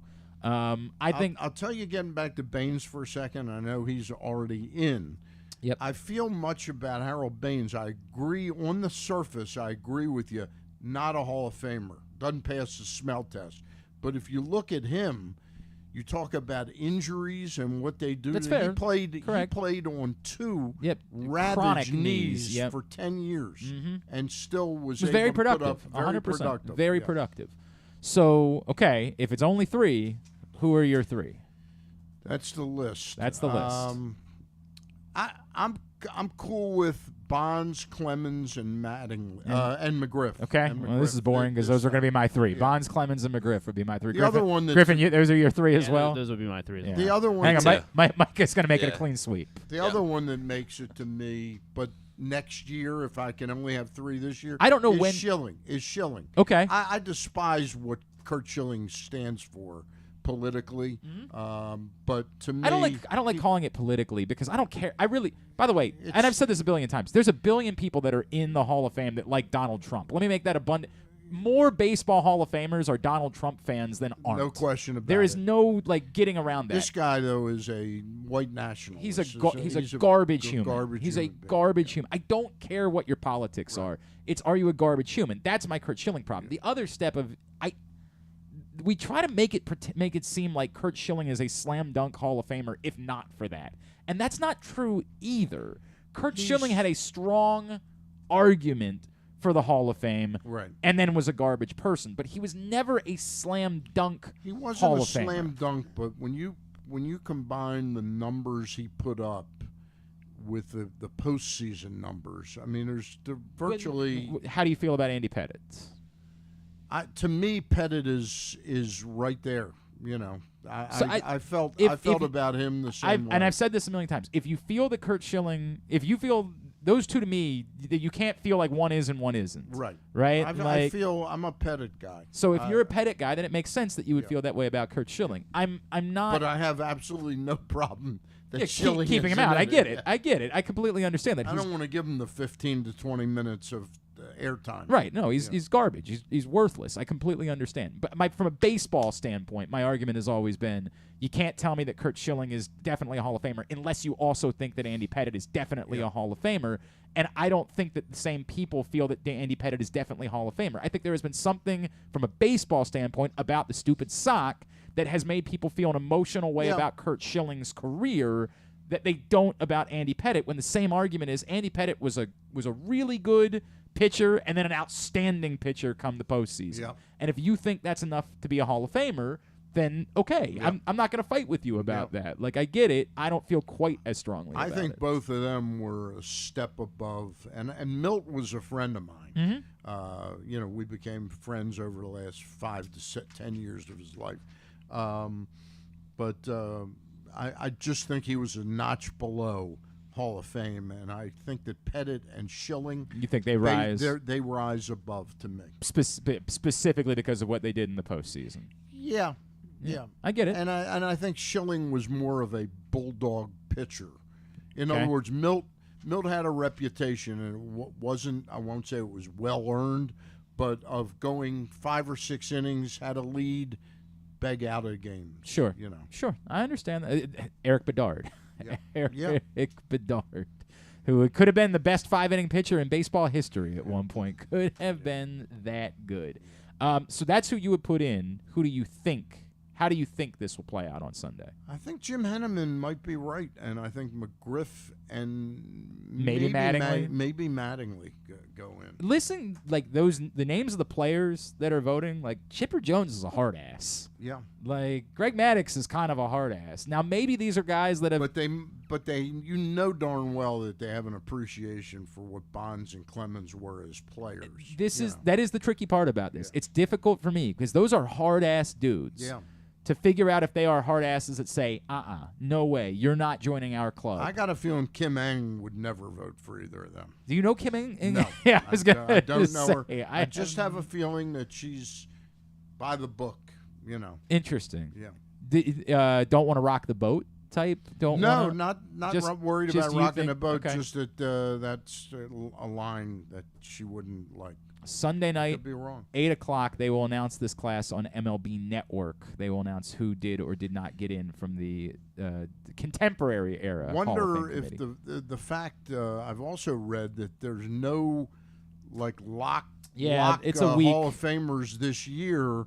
Would that impact that they want to have a nicer event, a more meaningful event, and maybe name 2 or 3 of these people? So it's so interesting you bring that up, Stan. One of the arguments that's been made in other years is we don't want to have Bonds and Clemens on the dais the same year as a beloved like a first Derek year, Jeter, right? A Mariano Rivera type. Right. We don't want that person's tarnish, induction to be shadowed by this. Right. So is there maybe an opening here for there to be an encouragement to say, this, let's take care of one of them this let's year. just get it over with. Yep. Let's not deal with this any longer.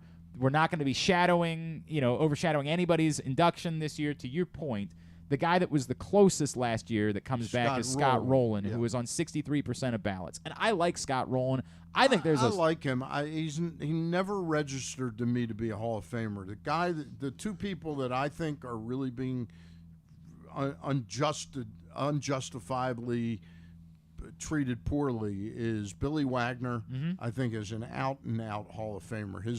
His overall whip in his career is lower than Mariano Rivera's. Okay. By it's under 1. It's 9.9. Obviously doesn't have the postseason stuff. Doesn't have the postseason, but boy, look at the innings pitched, hits allowed, and strikeouts. It's like off the charts.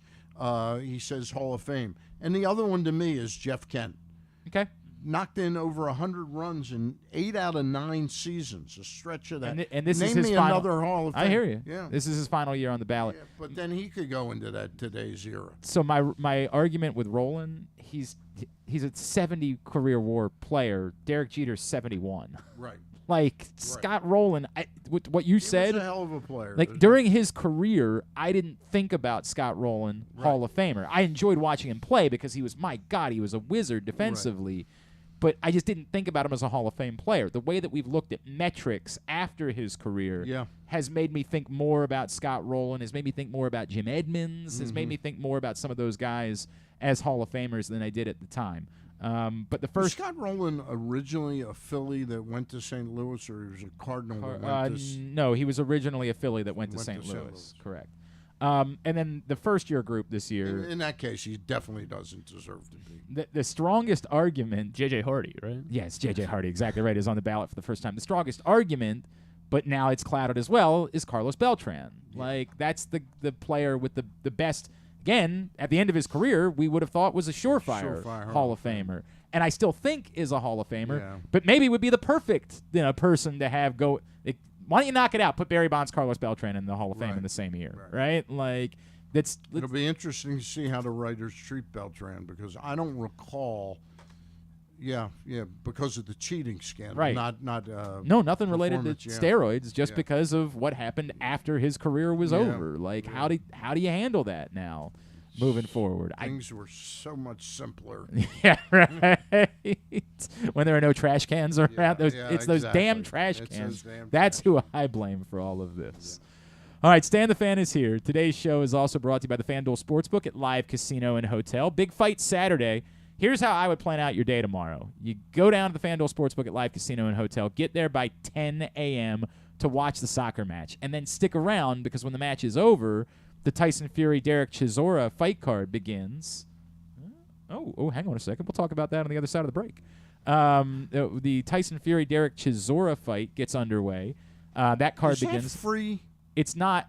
It's on ESPN. If you have ESPN Plus. I don't believe it's a ESPN Plus pay-per-view. I believe it's just if you have an ESPN Plus subscription, you can watch the fight. What time is that fight? The card begins at 1. 1. So I guess the fight is probably 2:30 in that range, something like that. But the point being, you don't have to. Even if you don't have ESPN Plus, no problem. You can watch it in the FanDuel Sportsbook at Live Casino and Hotel. Right. The atmosphere will be awesome. Watch and bet on all of the soccer matches and the fights tomorrow and all the championship football games in the FanDuel Sportsbook, Live Casino and Hotel. Email events at sportssocialmd.com in order to reserve your spot. Stan is going to tell you who the Orioles are reportedly checking in on.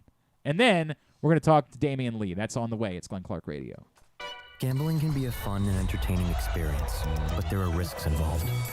If you're planning on betting on the game at the casino or on your phone or computer, know your limit, stay within it. Set a budget and a time to stop. Remember, gambling isn't a financial solution, and it doesn't mix well with alcohol or drugs.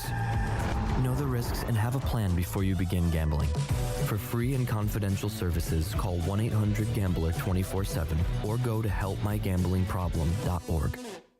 Experience the best in Kamado Grilling, a complete outdoor cooking appliance. The Ginsu Kamado Grill allows anyone to sear, grill, bake, and smoke all types of food. Designed for efficiency and function, the Ginsu Kamado Grill upholds the enduring legacy of the iconic Ginsu brand. The Ginsu Kamado Grill is perfect to cook all year round, is great for parties, and ideal for tailgating with your friends. Reserve your Ginsu Kamado Grill today at ginsugrills.com and get $100 off on your pre-order when you use the promo code TAILGATE. That's ginsugrills.com. Reserve yours today. UMBC basketball is back at Chesapeake Employers Insurance Arena, and tickets are available now at umbcretrievers.com. Don't miss any of the great early season matchups as the men take on local rivals Morgan State on December 10th, and the women square off with American on December 18th. And on New Year's Day, a rematch of last year's America East Championship game when the men welcome Vermont to the Peak. Experience the excitement of game day by getting your tickets right now to come see the Retrievers at Chesapeake Employers Insurance Arena. Lock yours in at umbcretrievers.com. Join the Maryland Jockey Club at Laurel Park for Christmastide Stakes Day on Monday, December 26th. An exciting day of live horse racing awaits you with a whopping 6 stakes races worth $600,000 in prize money. Plus, enjoy a specially curated stakes buffet, a delicious hot chocolate bar, and hot cider cocktails. It may be cold, but Laurel Park has plenty of horse racing excitement, food, and beverages to keep you warm. Don't miss Christmastide Stakes Day at Laurel Park. Visit laurelpark.com for more info.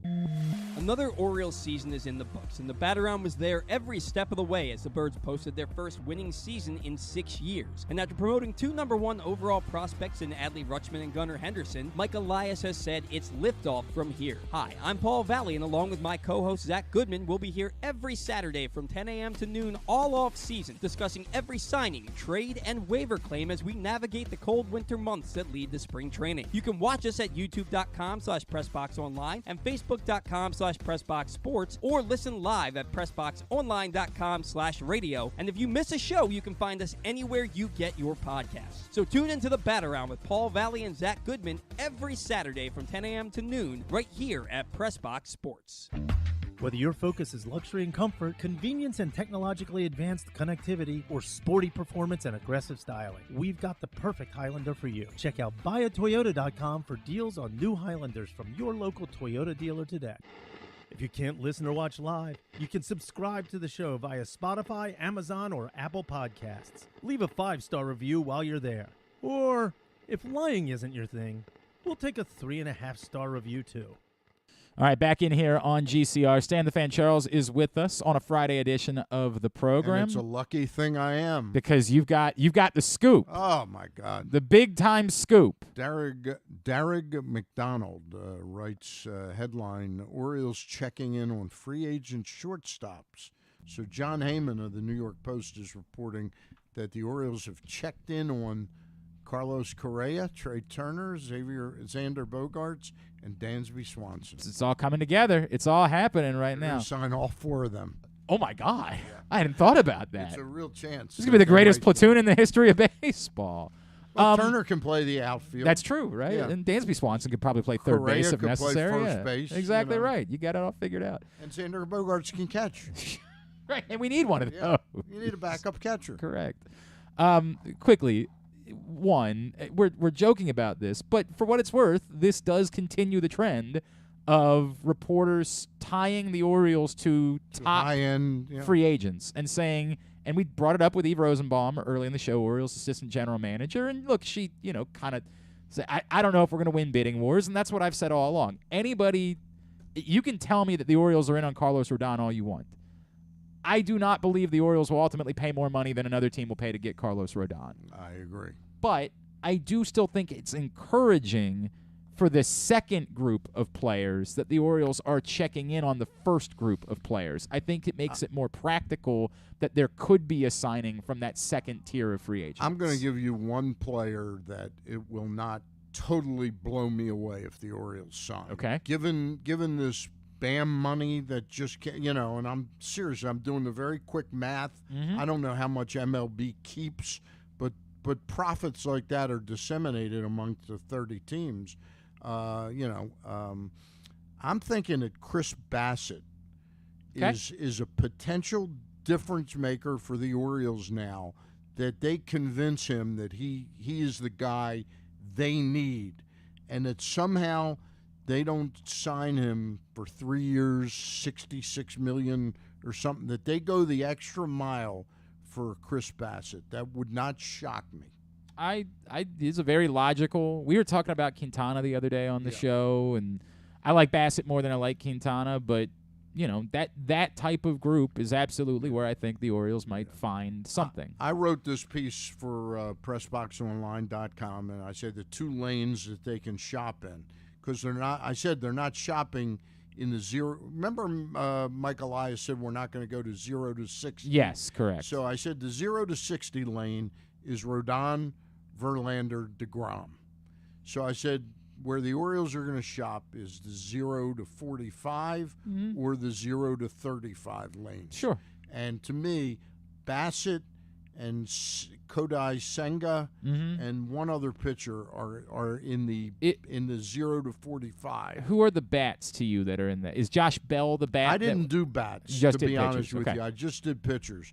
I think Josh Bell is definitely a possibility if they want to go in that. To me, the guy I like the most is not in the top tier. I love Justin Turner for the Orioles. I love a guy. Give me a guy that's got a 380 career, 375 career on base percentage. I hear you're counting on him to not. He'd be this year's version of Rougned Odor. Yeah, He'd just with a kinda little teach bit more them to how to win. Yeah, I hear you. All right, we had to do this. This, by the way, I want to make it very clear. This was not a I don't want to talk to Stan situation. Miguel This was Castro, by the way, signed with the Diamondbacks. Okay, there you go. 1 year guaranteed, $3.5 million. That puts them over the hump. The Diamondbacks. That was the one. Now it's liftoff from here is what I heard them say. By the way, the next Tyus Bowser show is coming up on Tuesday, December 13th. We will be at the Hamilton Sports Bar and Grill on Harford Road. It is a partnership. I'm going to try and make it that night. I hope you do. Yeah. I'd love to. Yeah, Tyus is you. I don't know if you've had the opportunity yet. I've never met Tyus. He's an unreal human being. An unreal person. Is there any chance he would have been in the calendar with you this year? As long as his mother approved, then I think he would have been willing to do. I mean, he did take his shirt off and do the Halloween costume thing. Yeah. So I think he might have been up for it if we had asked him. We will be there December 13th. Partnership of PressBox Grade 8's memorabilia brought to you by Maryland Vascular Specialists, the all-new Ginsu Kamado Grill. Find out more at PressBoxOnline.com/Bowser. Damion Lee does not hate Stan the way that Mike Tirico did. I promise. It's not that. That was personal. This is not just a timing thing. We had the opportunity to catch up with one of the few Baltimore players to have ever won an NBA title, Damion Lee, here on GCR. Great, dude. Hey, really appreciate you doing this. Well, it is a unique pleasure for me to be joined. I've always enjoyed catching up with our next guest. This is the first time I've been able to talk to him and call him an NBA champion. But selfishly, it means more because, as you guys know, I am a massive Phoenix Suns fan, and now he is a part of the Phoenix Suns and hopefully about to become a two-time NBA champion. He is the pride of Calvert Hall. He's Baltimore's own, Mr. Damion Lee, and he's back with us on GCR. Damion, it's Glenn in Baltimore. It's so great to catch up, man. Thank you for taking the time for us. Yeah, no, Glenn, thank you for having me on, man. I really appreciate it. It's always a great time catching up. Man, it's great to chat with you, dude. I'm imagining you're not sick of hearing the words NBA champion Damion Lee just yet, right? Never. I mean, you can never get too tired of it. Yo, like I know it doesn't like change your life really all that much, but can you describe it to me what it is like? Because the overwhelming majority of us are never going to have these feelings. Like, really, what is it like to walk around knowing you will forever be known as a man who is an NBA champion? Yeah, I mean, I'll tell you, first off, it was about a week after we won it.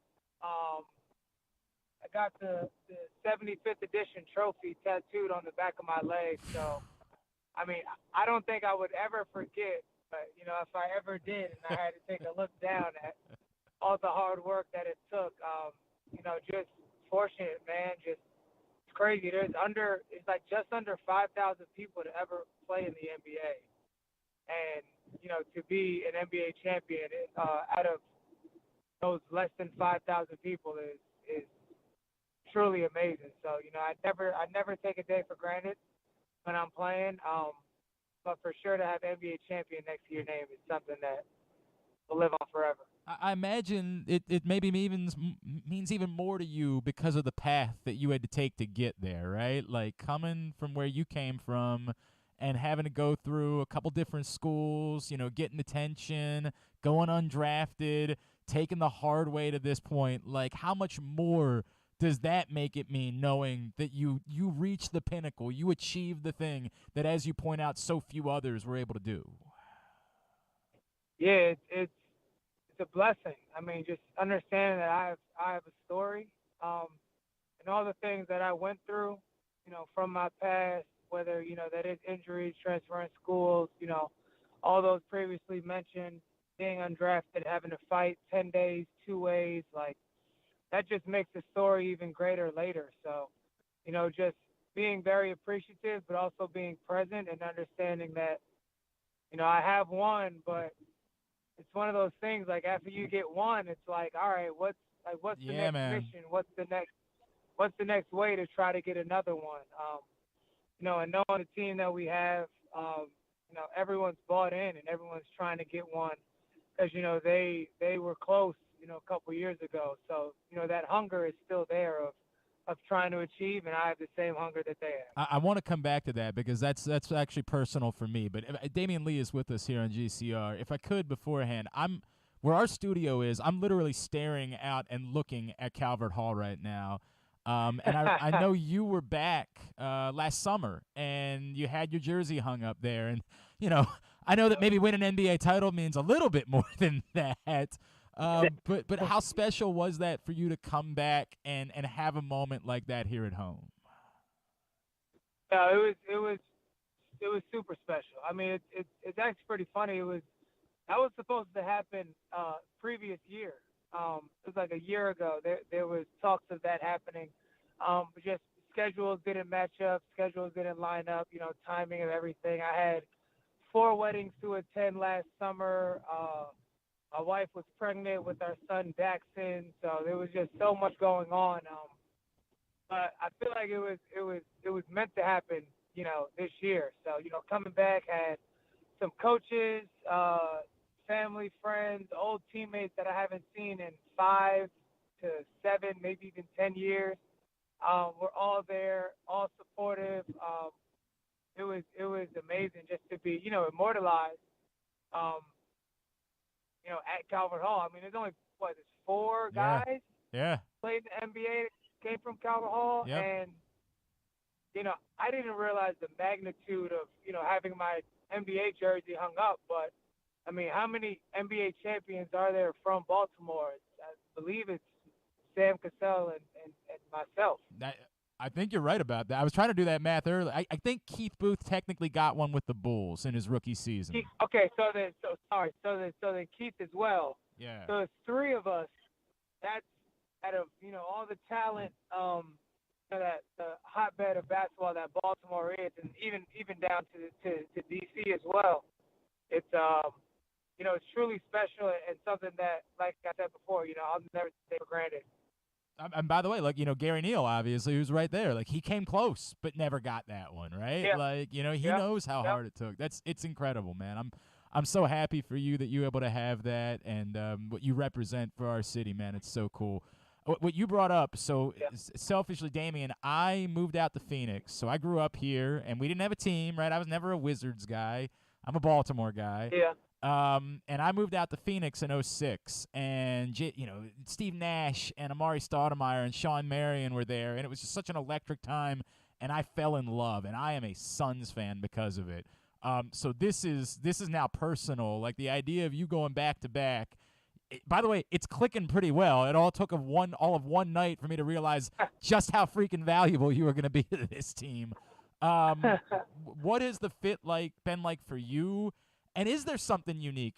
Obviously, to take nothing away from what you did with the Warriors, that core had been there for a while, and those guys had won a bunch of titles. Is it a more unique challenge for you to say, I need to be part of getting this group over the hump and delivering for another city something that they've never experienced before?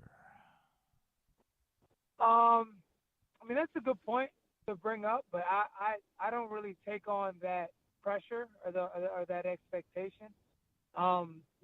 Understanding the guys that are on the team, they're all great guys. They all, like I said, they're all hungry to get back to the finals and, obviously possibly have a chance to win it. But for us, it's just maintaining the day by day. As long as we do what we do on a daily basis and we worry about us and how we can get better, it's about getting better throughout the course of the season now, so that when the playoffs do come, that, we can, do whatever we need to do, obviously in games, in different rounds to try to get to 16 wins. But, my time with Golden State was amazing, like playing behind all those guys, plenty of Hall of Famers. Like you said, that core has been there for a long time. And here, their core has been at it for the last 3-4 years, and just seeing the growth and development. Like, I would watch Suns games even when I was on the Warriors and be like, man, I just love how those guys play. They're so bought in. Like Coach Monty is an amazing coach. And then obviously, you got the three-headed snake with, CP, Book, and DA. So, just those guys coming in every single day, three different styles of play than what I'm used to, finding how I can, be great with them, and then finding how I can also help them be better versions of themselves while, we're out there on the court. I mean, Book looked like Steph the other night, dropping 50, man. It was crazy. Yeah, that was a clinic, man. You bring up all those guys that you've been around, and and obviously in Steph's case, family to you, right? Like, but CP3, it's a different thing. You know what I mean? Like, it's not just his greatness as a player; it's what he's meant as a leader for the union and the roles that he's taken on. And I know some people, it's funny you say snake, because I know a lot of people think of him as a snake because he will get under your skin playing against him. No. What's it been like being around that dude and just uniquely soaking up everything that he has been through in his life in this sport? Yeah, no, C has been great to me, man. Just, obviously knowing about him from afar, being a competitor, playing against him. But, being around him, like, what people don't understand is how much of, obviously he's a leader. He respects the game and, respects people who respect the game and understand the game. And I think that's where, a lot of our mutual interest comes from. But then also just his off-the-court endeavors as well. Like, he's an amazing businessman. Just trying to learn little tidbits from him about how, whether it's things he invests in, which I learned, a decent amount from Andre Iguodala as well. Sure. But just, things about investing, just about, your off the court, your brand, endorsements, partnerships, whatever comes with that, just learning how to navigate that side of life. But yeah, I mean, on the basketball court, like, guy's a winner, just wants to be known as a winner, as a leader. He's hard on guys, but, he expects that, in return, and, just a matter of doing whatever it takes to try to win. That goes for him. That goes for DA. That goes for Book. I mean, Mikhail's been a winner probably since he was 5, honestly. Yeah. I mean, even at Villanova, Yep. everything. But, just have pros, a pro's pro. Just that pro mentality, that mindset of, how can I get better every single day, and how can we help the team get better? So this is the important question. Just another minute or two here with Damion Lee, the pride of Calvert Hall. He's with us on GCR. If it ends up being Warriors Suns in the Western Conference Finals, have you had a conversation with your wife? Like, is she allowed to do the split jersey thing, or is it like, no, we're doing Suns gear in the Western Conference Finals? There's gonna be none of that split jersey stuff. I mean, she can do whatever she wants. I we know where we both lay our heads at night. Right. I can't try to tell her, no, don't root for family. I mean, because at the end of the day, it's kind of like what was that, a couple years ago? It was Warriors, Trailblazers, and, the Curry. Yeah, right. Yeah. Right. They had the split jersey, and then, like, one game, guys are walking in. Well, not guys, but families walking in with Portland at Portland. And then, the next game they're walking in with, Warriors stuff at Golden State. So I get it. I'm not too pressed or worried if that does come to fruition. Family is family. That's what matters most. I Exactly. completely understand that. And look, man, I just hope that it plays out that way. I mean, whoever you guys are playing in the Western Conference Finals, I hope it plays out that way for selfish reasons. Damion, what can we plug for you, man? What do you have going on? I know you go back and do events in Louisville, and you've been very involved there. Is there anything that we can plug for you, charity-wise, social media? What can we get plugs in for? Yeah, so I have my nonprofit, the Leeway Foundation. We're in the process of doing a Christmas party for this all-girls school that we've worked with, Grace James Academy, which is in Louisville. We've paid for, electricity bills in Baltimore, planning on doing court renovation in Baltimore as well. That's the philanthropic side through our nonprofit stuff. Myself and my mom really spearhead that. That's awesome. And then also, one of my best friends and I started our brand called Daily Deposit Crew, which on Instagram is at Daily Deposit Crew, online, dailydepositcrew.com. We have a lot of gear that we have more like athleisure wear currently, hoodies, sweats, shirts, joggers of that nature, beanies, dad hats, bucket hats.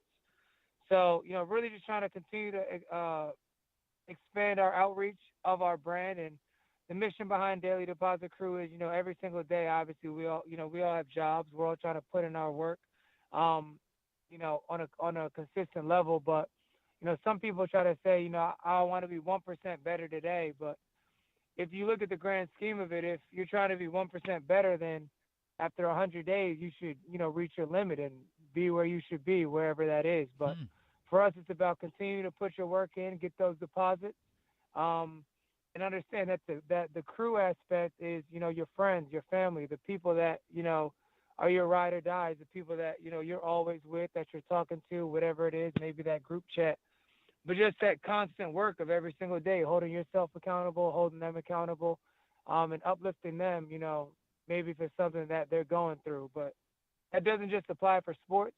It applies for, radio talk show hosts. It applies for teachers. It applies for barbers, coaches, doctors, nurses, mechanics, whatever that realm or whatever that, phase of life that people are in.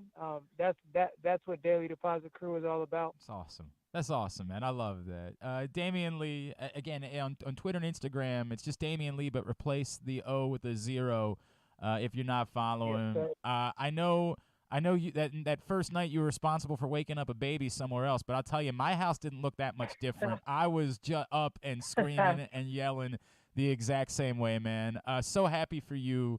Congratulations on the title. May you win about 5 more now in Phoenix, my man. Thank you for taking the time for us. Yes, sir. I appreciate you, brother. Good luck with everything, and maybe when we come out to DC, try to catch up or do something. I think that's in about a month, actually. So we'll figure it out. It's Damion Lee from the Phoenix Suns, of course, the pride of Calvert Hall. Appreciate him taking the time for us. I guess maybe I should mention that we did record that before the whole Twitter thing last night with Chris Paul and the artist formerly known as Kanye West. So it was a little bit weird. Griffin was kind of giggling, listening to some of that in context. I said, yeah, you're right. In context, that is kind of funny when we were talking about Chris Paul there. Griffin, turn Stan's mic on, please. It was on. Wait, there's something going. There's something wrong with Stan's microphone then. Try that one more time. Testing 1, 2, 3. That's a problem. Here, let me try to. Or take Micah's mic for a second. Take Try that. it. We'll use that. I just was going to say that Griffin has come on. You get a player motivated. Yeah. By competition. Right? Exactly by right. competition. And he's just really come on strong. and had a very strong second half of the show today. Strong day in response. Thanks, Dan. So try your microphone again. Let me see what's going on with that. Testing 1, 2, 3. All right, there we go. I don't know what. Testing 1, 2, 3. Oh, lots That's of a Stan double now. mic. That's lots double mic. of Stan. Speaking of lots of Stan, you can see lots of Stan in the Boys of Hamden calendar, which you can order right now at boysofhamden.com. Again, we don't show. No, okay, the cover's fine. You can show the cover. Just cover. But we are not giving away any tasters here. How come we weren't invited to be on the cover? I'm in the cover. I'm in the. You were invited too. There was a text message that was sent out. I never Everybody saw got together. And there I am. I'm that guy in the black and white right back there. Wait a minute. Yeah. Everybody never got got together in Hamden on a Saturday morning. There was a whole text thread about it. Was this the day of the car wash? No, it was a different day. It was a little while after that. I never got the text.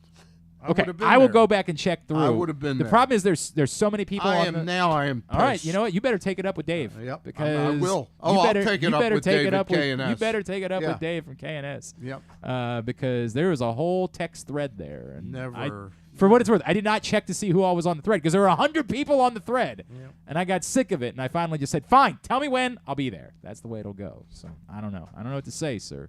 By the way, I want to give a plug out to a friend of mine, Rich Dubroff, Yes, we like Rich. BaltimoreBaseball.com. Absolutely. His column today is really, really excellent. Okay. As a sort of a primer for the meetings. For the meetings. All you right. know. All right. It's not a lot of hype. You're not going to get any. Like, oh, we're going to get Not going to him. sign Rodon and Correa and Trey Turner, all that. But in light of MLB trade rumors headlining, Orioles talking to top shortstop, it gives you a little context for how things might play out. Yeah. I appreciate that. All right, we got one more break to get to. When we come back in, Young Yutes, Tidbit, Tubular, and then we'll wrap the show with segment number 2 of the Tyus Bowser Show. That's all on the way. Glenn Clark Radio. Join the Maryland Jockey Club at Laurel Park for Christmastide Stakes Day on Monday, December 26th. An exciting day of live horse racing awaits you with a whopping 6 stakes races worth $600,000 in prize money. Plus, enjoy a specially curated stakes buffet, a delicious hot chocolate bar, and hot cider cocktails. It may be cold, but Laurel Park has plenty of horse racing excitement, food, and beverages to keep you warm. Don't miss Christmastide Stakes Day at Laurel Park. Visit laurelpark.com for more info. Come experience Maryland's #1 sportsbook this NFL season at the FanDuel Sportsbook at Live Casino and Hotel, the ultimate place for any sports enthusiast. Take advantage of our 24/7 kiosks, massive video screens, and watch all the action from the best seat in the house. With more money paid out than anyone around, make every moment more at the new FanDuel Sportsbook at Live Casino and Hotel in Hanover, Maryland. Please play responsibly. Gambling problem? Please call 1-800-GAMBLER or visit mdgamblinghelp.org. The weather outside is really unpleasant, so it's time to warm up with some comfort classics this winter at your neighborhood Glory Days Grill. Try the Twisted Ribs and Wings combo. It's 2 full pounds of meat, the mac and cheese bites, Mr. Richards meatloaf, the citrus salmon, the winter spinach salad, and for dessert, here's internet radio personality Griffin to tell you about the bourbon butter cake. Oh my God, it's so good. Pair it with a blood orange bourbon cider or a devil's backbone cranberry smash. Place your order now at glorydaysgrill.com. Glory Days Grill, great food, good sports. That first sip. That first bite. Start your day off right with a delicious breakfast at Royal Farms. Choose from a fantastic selection of fresh Royal Farms breakfast sandwiches and top it off with a rich hot cup of the freshest coffee in the world. At Royal Farms, breakfast is available day and night. It's the freshest breakfast in the world. Real fresh, real fast. Royal Farms. Stan the Fan here, welcoming back one of my favorite sponsors, the Costas Inn. And everybody around Baltimore knows the Costas Inn is a great place to go and grab crabs, steaks, salads, soups, whatever's on your mind to eat in person. But did you know that the Costas Inn has upped their game? They are now one of the premier takeout places in Baltimore. Give them a call now to order your food, 410-477-1975. That's the Costas Inn over 4100 North Point Boulevard. Looking for a simple holiday meal? Try Chick-fil-A catering. From Chick-fil-A nuggets to mac and cheese, enjoy a variety of tray options sized perfectly for your get-together. Order through the Chick-fil-A app and bring smiles to your family gathering. Availability and order requirements vary. See restaurant for details. Tune in to Simply the Bets every Tuesday and Weekend at Bookies every other Thursday at 11:40 a.m. And if you really have nothing better to do, keep listening to this show, too. Yeah, we didn't really talk about last night's football game because there's not a whole lot to talk about. There was kind of a gutless effort from the Patriots. That was, I would say, un-Belichick-like, but, Patriots haven't been very good post-Brady. I don't know, man. They just never really seemed like they were, outside of the one play, DeMarcus Jones, which is clever and interesting. Outside of that, they were just kind of not involved. Dreadful. Yeah. Dreadful. Should just give it to Ramondre Stevenson. Yeah, you're really bitter times. about that. I'm bitter because the Bills kind of didn't have to try all that much. The Bills were just sort of we can just run the ball and not have to do anything, and so there wasn't a whole lot of Gabe Davis last night. Lou Merlone, former Red Sox player, now a radio host, radio host in Boston, says on Twitter, the Patriots play on Monday night and then on Sunday night the next 2 weeks. Matt Patricia will be a big topic on both broadcasts. The real question is, will anyone have the stones to call out the person who really deserves criticism for thinking Matt could do the job? Bill. Man, it's an awkward spot right now. There is nothing to like about the direction of that side of the ball in New England. At some point, do they try the Bailey Zappi thing again? I don't know. It worked for a minute. For a minute, they looked really good with Bailey Zappi playing quarterback, and then that kind of went away as well. There's just not much there. There is not much there at all. And also, I still feel like that's who are they scheduled to play on Sunday night? Because I feel like that could be flexed. Next week, the Chiefs-Broncos game was flexed out of Sunday night because Oh, that's right. They're not going to play this Sunday. They'll be the following Sunday, and I could absolutely see them getting moved out of Sunday night at this point because they are just Arizona. Wait. Arizona, New England was supposed to be a Sunday night football game? Yeah, that's what Stan said. I'm not looking at the exact. I'm just looking at who they play. Well, hang on they have Arizona and Vegas the next 2 weeks. No, the Arizona will be the Monday night game. Oh, okay. Right. Okay. Then it'd be Vegas. There's nothing there. Is that really? My God. Is that really supposed to be a Sunday night football game late in the season? Jesus. Yeah, they will flex out of that. If it's Well, both teams would have been thought to be. Which game are we talking Patriots about? Raiders. Yeah. I get it. The Raiders are a playoff team. Everybody thought they were going to be a little bit better than yeah. this. I agree with that. But yeah, they'll definitely flex it. I don't know what the other games are scheduled for December 18th. Titans, Chargers. Yeah, that would make some sense. Yeah, there's no way that stays the Sunday night football not a lot of great game. Bills Dolphins play. That would make and the Dolphins are already. That was the game that was flexed for next week, right? It's Dolphins Chargers is now the Sunday night game next week. Yes. So that would make some sense. Did I read correctly that the Bills have now?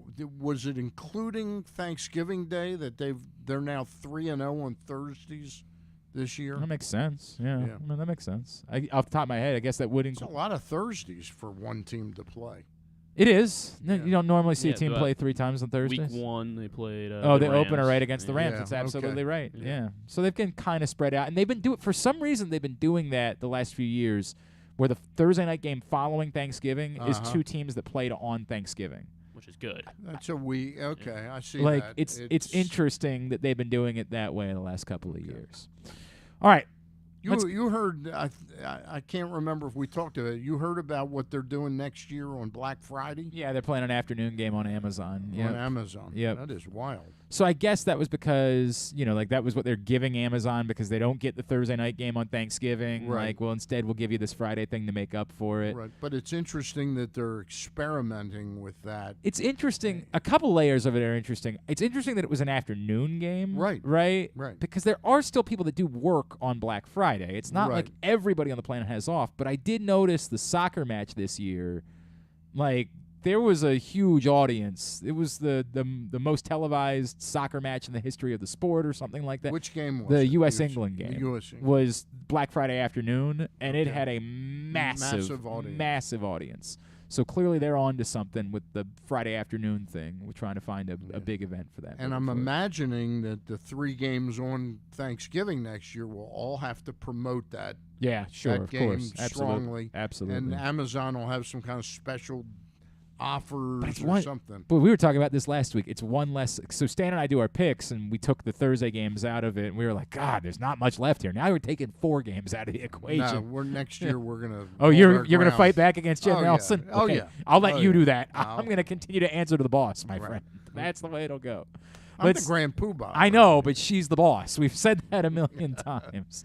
Let's let Micah tell us what's going on in the world of the young. Young Yutes is brought to you this week by your local Toyota dealer and buyatoyota.com. The Toyota Tacoma comes in a range of models and trim lines, so you can choose the perfect Tacoma to reflect your unique personality and driving habits. Check out buyatoyota.com for deals on new Tacomas from your local Toyota dealer today. Go ahead, Micah. Yeah. All right, so 2 very notable relationships ended in the past week that have brought up a lot of rumors. The first, Kim Kardashian and Chris Paul. I mean, that's one of them. But the first is Kendall Jenner and Devin Booker officially announced that they're done. Oh, I didn't know that was still a thing at this point. Yeah. Wow. Well, apparently they was it broke before up. or after he went off for 50 against the Bulls the other night? Because if before. Okay, I think it then was, I'm very much in favor of this. Yeah. So May they apparently not get back together. Apparently they broke up like end of October and then just made it public within the last week. The other notable breakup. How's Dixie, the Dixie girl? How's she doing? She's you gotta ask Griffin for that We'll one. talk I about think. that later. Yeah, fair enough. The second notable breakup was obviously the superstar Harry Styles announced his breakup after 2 years with Olivia Wilde. Wait a second. They did okay. So- Is there any chance that the relationship was all promotion for this bad? That was such a controversial thing. Yeah. There was so much that, and the movie was apparently not all. What it was even? I don't remember what the movie was called. It What was Don't called worry, darling. Don't right? worry, Don't worry, darling. darling. Is there any chance this was like a 2-year ruse? Like, is there any chance? I don't think so. Oh man! Apparently the movie was not that good. Like, Yeah, I've it heard was a lot of not, mixed not worth reviews. nearly all the hype. He has another movie that I watched about 10 minutes of. Oh God, what's it called? My Harry Policeman. Styles. About the policeman. Yeah, It's called My Policeman. My Policeman. Yeah. I don't know anything about it. Yeah. What's the My Policeman story? He's like an English policeman in the 1950s, I think. Right. Okay. It's about a gay relationship. Oh, okay. Yeah. I do know Yeah. about that Yeah. one. All right, I do know about. What was the war movie he was in? Dunkirk. Dunkirk. Thank you. That He was was- a he good- was that on was on he was top of it right yeah, now. that was good. I Yeah, got my right. Harry Styles. Super fan over Boy. here. I didn't know he was such a movie guy. You know. It's been very recent. I feel like in the past like 2 it years. feels He's got like- a good. He's got a good look. I Yeah, will say no that question about that. And it feels like he's tried to follow the Justin Timberlake path to some extent, right? Like, he was the star of the group. He splits off, goes solo. Now he wants to do movies. Justin Timberlake did some good movies. Yeah. Yeah. You know. How was his last movie? Where he ends up taking care of a trans child. Oh, I forgot about that one. And I never know saw it. I remember, and I don't. And I said, "Boy, that looks like a very interesting." I never saw it either. Yeah. But I do remember the movie now. Do you that you're remember talking the about. name I of it? don't. Hang on a second. Yeah, I don't think I ever heard of. We would it ask. looked really- We would ask Griffin, but it's not Harry Styles. It looked really interesting. I got no clue. All right. We'll find out. We'll find out in 1 second. Oh, Griffin's slipping. John Colson's running in here. I don't know if that's because he might knows have the gift name. certificates for us. No? So the big rumors that came from these two breakups happening within a week of each other is that Palmer is apparently what it's called. Palmer. Palmer. Like Jim Palmer. Like Jim Palmer, but not Palmer. Jim Palmer. Yeah, correct. Palmer.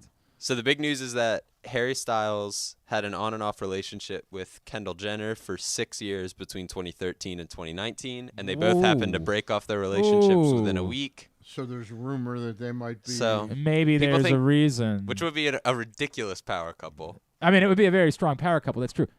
So I don't think the young people care about. There's quite the controversy with the cast of Good Morning America because T.J. Holmes and I believe it's Amy Robach, who have been co-anchors for the final hour of Good Morning America, were both in long-term relationships and were apparently dating each other for like the last year, and both finally ended their marriages in the last month. And it was this huge story this week that came out, and then they were just doing Good Morning America together the next morning and not talking about it. Wow. It's just a very uncomfortable scenario for all Massive parties elephant involved. in the room. I did not know that she had been married to Andrew Shue, the actor who was also once a soccer player and played in the MLS briefly. So I did not know that was the story, but I don't think the young people care about that because they're like 50 years old. Yeah, I just looked up. I just looked up who they were. Yeah, it's probably not something that you guys would worry about too much. I don't think the Young Yutes watch a lot of Good Morning America. No, I can't say not that I do. something that happens. All right, number 2. So this is another huge celebrity relationship. Pete Davidson is now somewhat public and official with his new girlfriend, Emily Ratajkowski. Because of course. Yeah, because because of course. he just has the greatest game on the planet Earth. God bless him.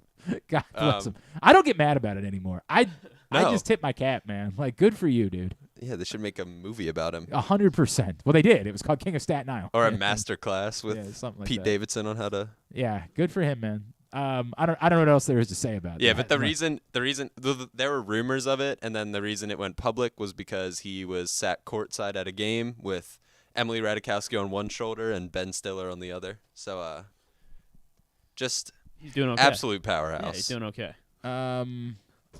There's nothing. I have nothing else to say. Yeah, about it's it. not surprising anymore. Good for Pete Davidson, man. I wish. You know, I'm not even the thing where people are like, well, you can't explain it. People talk about Pete Davidson like he's ugly. He's not ugly. No. He's a. And he kind of fits like I feel like the modern guy, like well, and the skinnier, story is taller, about He's very funny, grunge looking. That part, but like girls are into Post Malone, and he's way more attractive than Post Malone is. The stories about his thing are also apparently quite true. Apparently, that is not a rumor. You like mean he's been blessed. Oh, that man! Speak about treasure, Stan. Like that's what you like. That would be the treasure. And number 3. So the third is the viral TikToker, supplement seller, and self-proclaimed the Liver primal. King. Oh, yeah. Oh. So I think we've talked about it on the show before, but Liver Broke my King. heart. What do you believe in at this point any longer? Yes. There's nothing left to believe in. So all the emails got leaked. Hang on a second. Stan, do you know anything about the Liver King? The Liver King? Have you ever heard of the Liver King? No. Do you have the picture? Hang on. There's a controversy involving the Liver King. I want you to look at this man and tell me what you think the controversy might be that came out this week about that man there. This guy right there. There's a controversy related to this man. What do you think that controversy I think might it be? might have something to do with performance enhancing. No. Why would you? Well, because most people do not have veins like that. All right, so that your official guess or 2 balloons on their chest is he's maybe used a performance. He's got like 10 balloons. All right, well, Micah, what is the controversy this week? People used to say so he's avidly denied using steroids for the whole time he's been famous on TikTok and says it's because of his ancestral way of living. He eats raw meat, raw liver, bone marrow every day. It just works out. So he's called the Liver King? Yeah, that's why he's Liver King. He eats Straight a pound of raw liver a day. He eats animal penises. Yeah. Like balls. Raw animal penises and testicles. Oh, yeah. This is what this man consumes. All over him. So recently, obviously. I have no desire to look like that, so I feel well, safe. and the good news is, he's a liar. He's a big liar. Yeah. So it came out. Someone released leaked emails from him, and it turns out he takes over $11,000 of worth of HGH a month. A month. So he's spending $150,000 $120,000 a year to look like that. It's like Lance Armstrong when he was like, "No, I don't use steroids," and they come out and he's like, "Actually, it's the most elaborate steroid." Yeah, I thought it was funny in the history of sport. He had been asked before if he takes PEDs, and he always has these weird slogans. So his response to being asked if he takes PEDs, he said, "I'll be honest, I take PEDs. I prioritize, execute, and dominate every morning." That's Those what are he his says. PEDs. That's what he says. Believe it or not, the guy that looks like that might have been using steroids. Metric tons of crazy. HGH. So crazy. All right, good. Yeah, I was. By the way, Mike Bordick eats like the Liver King does. Like Mike Bordick is doing the whole thing. He's eating raw livers. He's eating testicles. He's eating. Like Mike Bordick your buddy Mike Bordick eats like the Liver King does. Yeah. As a pretty much vegan, I do not participate in the raw balls. I tried cooked testicles once because I lost a bet, but that is the extent of the list. How were they? Terrible. God, they were wretched. Did you actually get them down? I lost the year I lost picks. The bet was that the loser would have to eat a pound. I could not get a pound. I couldn't do it. I vastly overestimated how much a pound. I could not physically consume a pound of bull testicles, but I ate. What do they call them? Rocky Mountain oysters. Rocky Mountain oysters is what they call bull testicles. But again, those are fried. Yeah. Our guy Tim from Bel Air came in, air fried them, did the whole thing.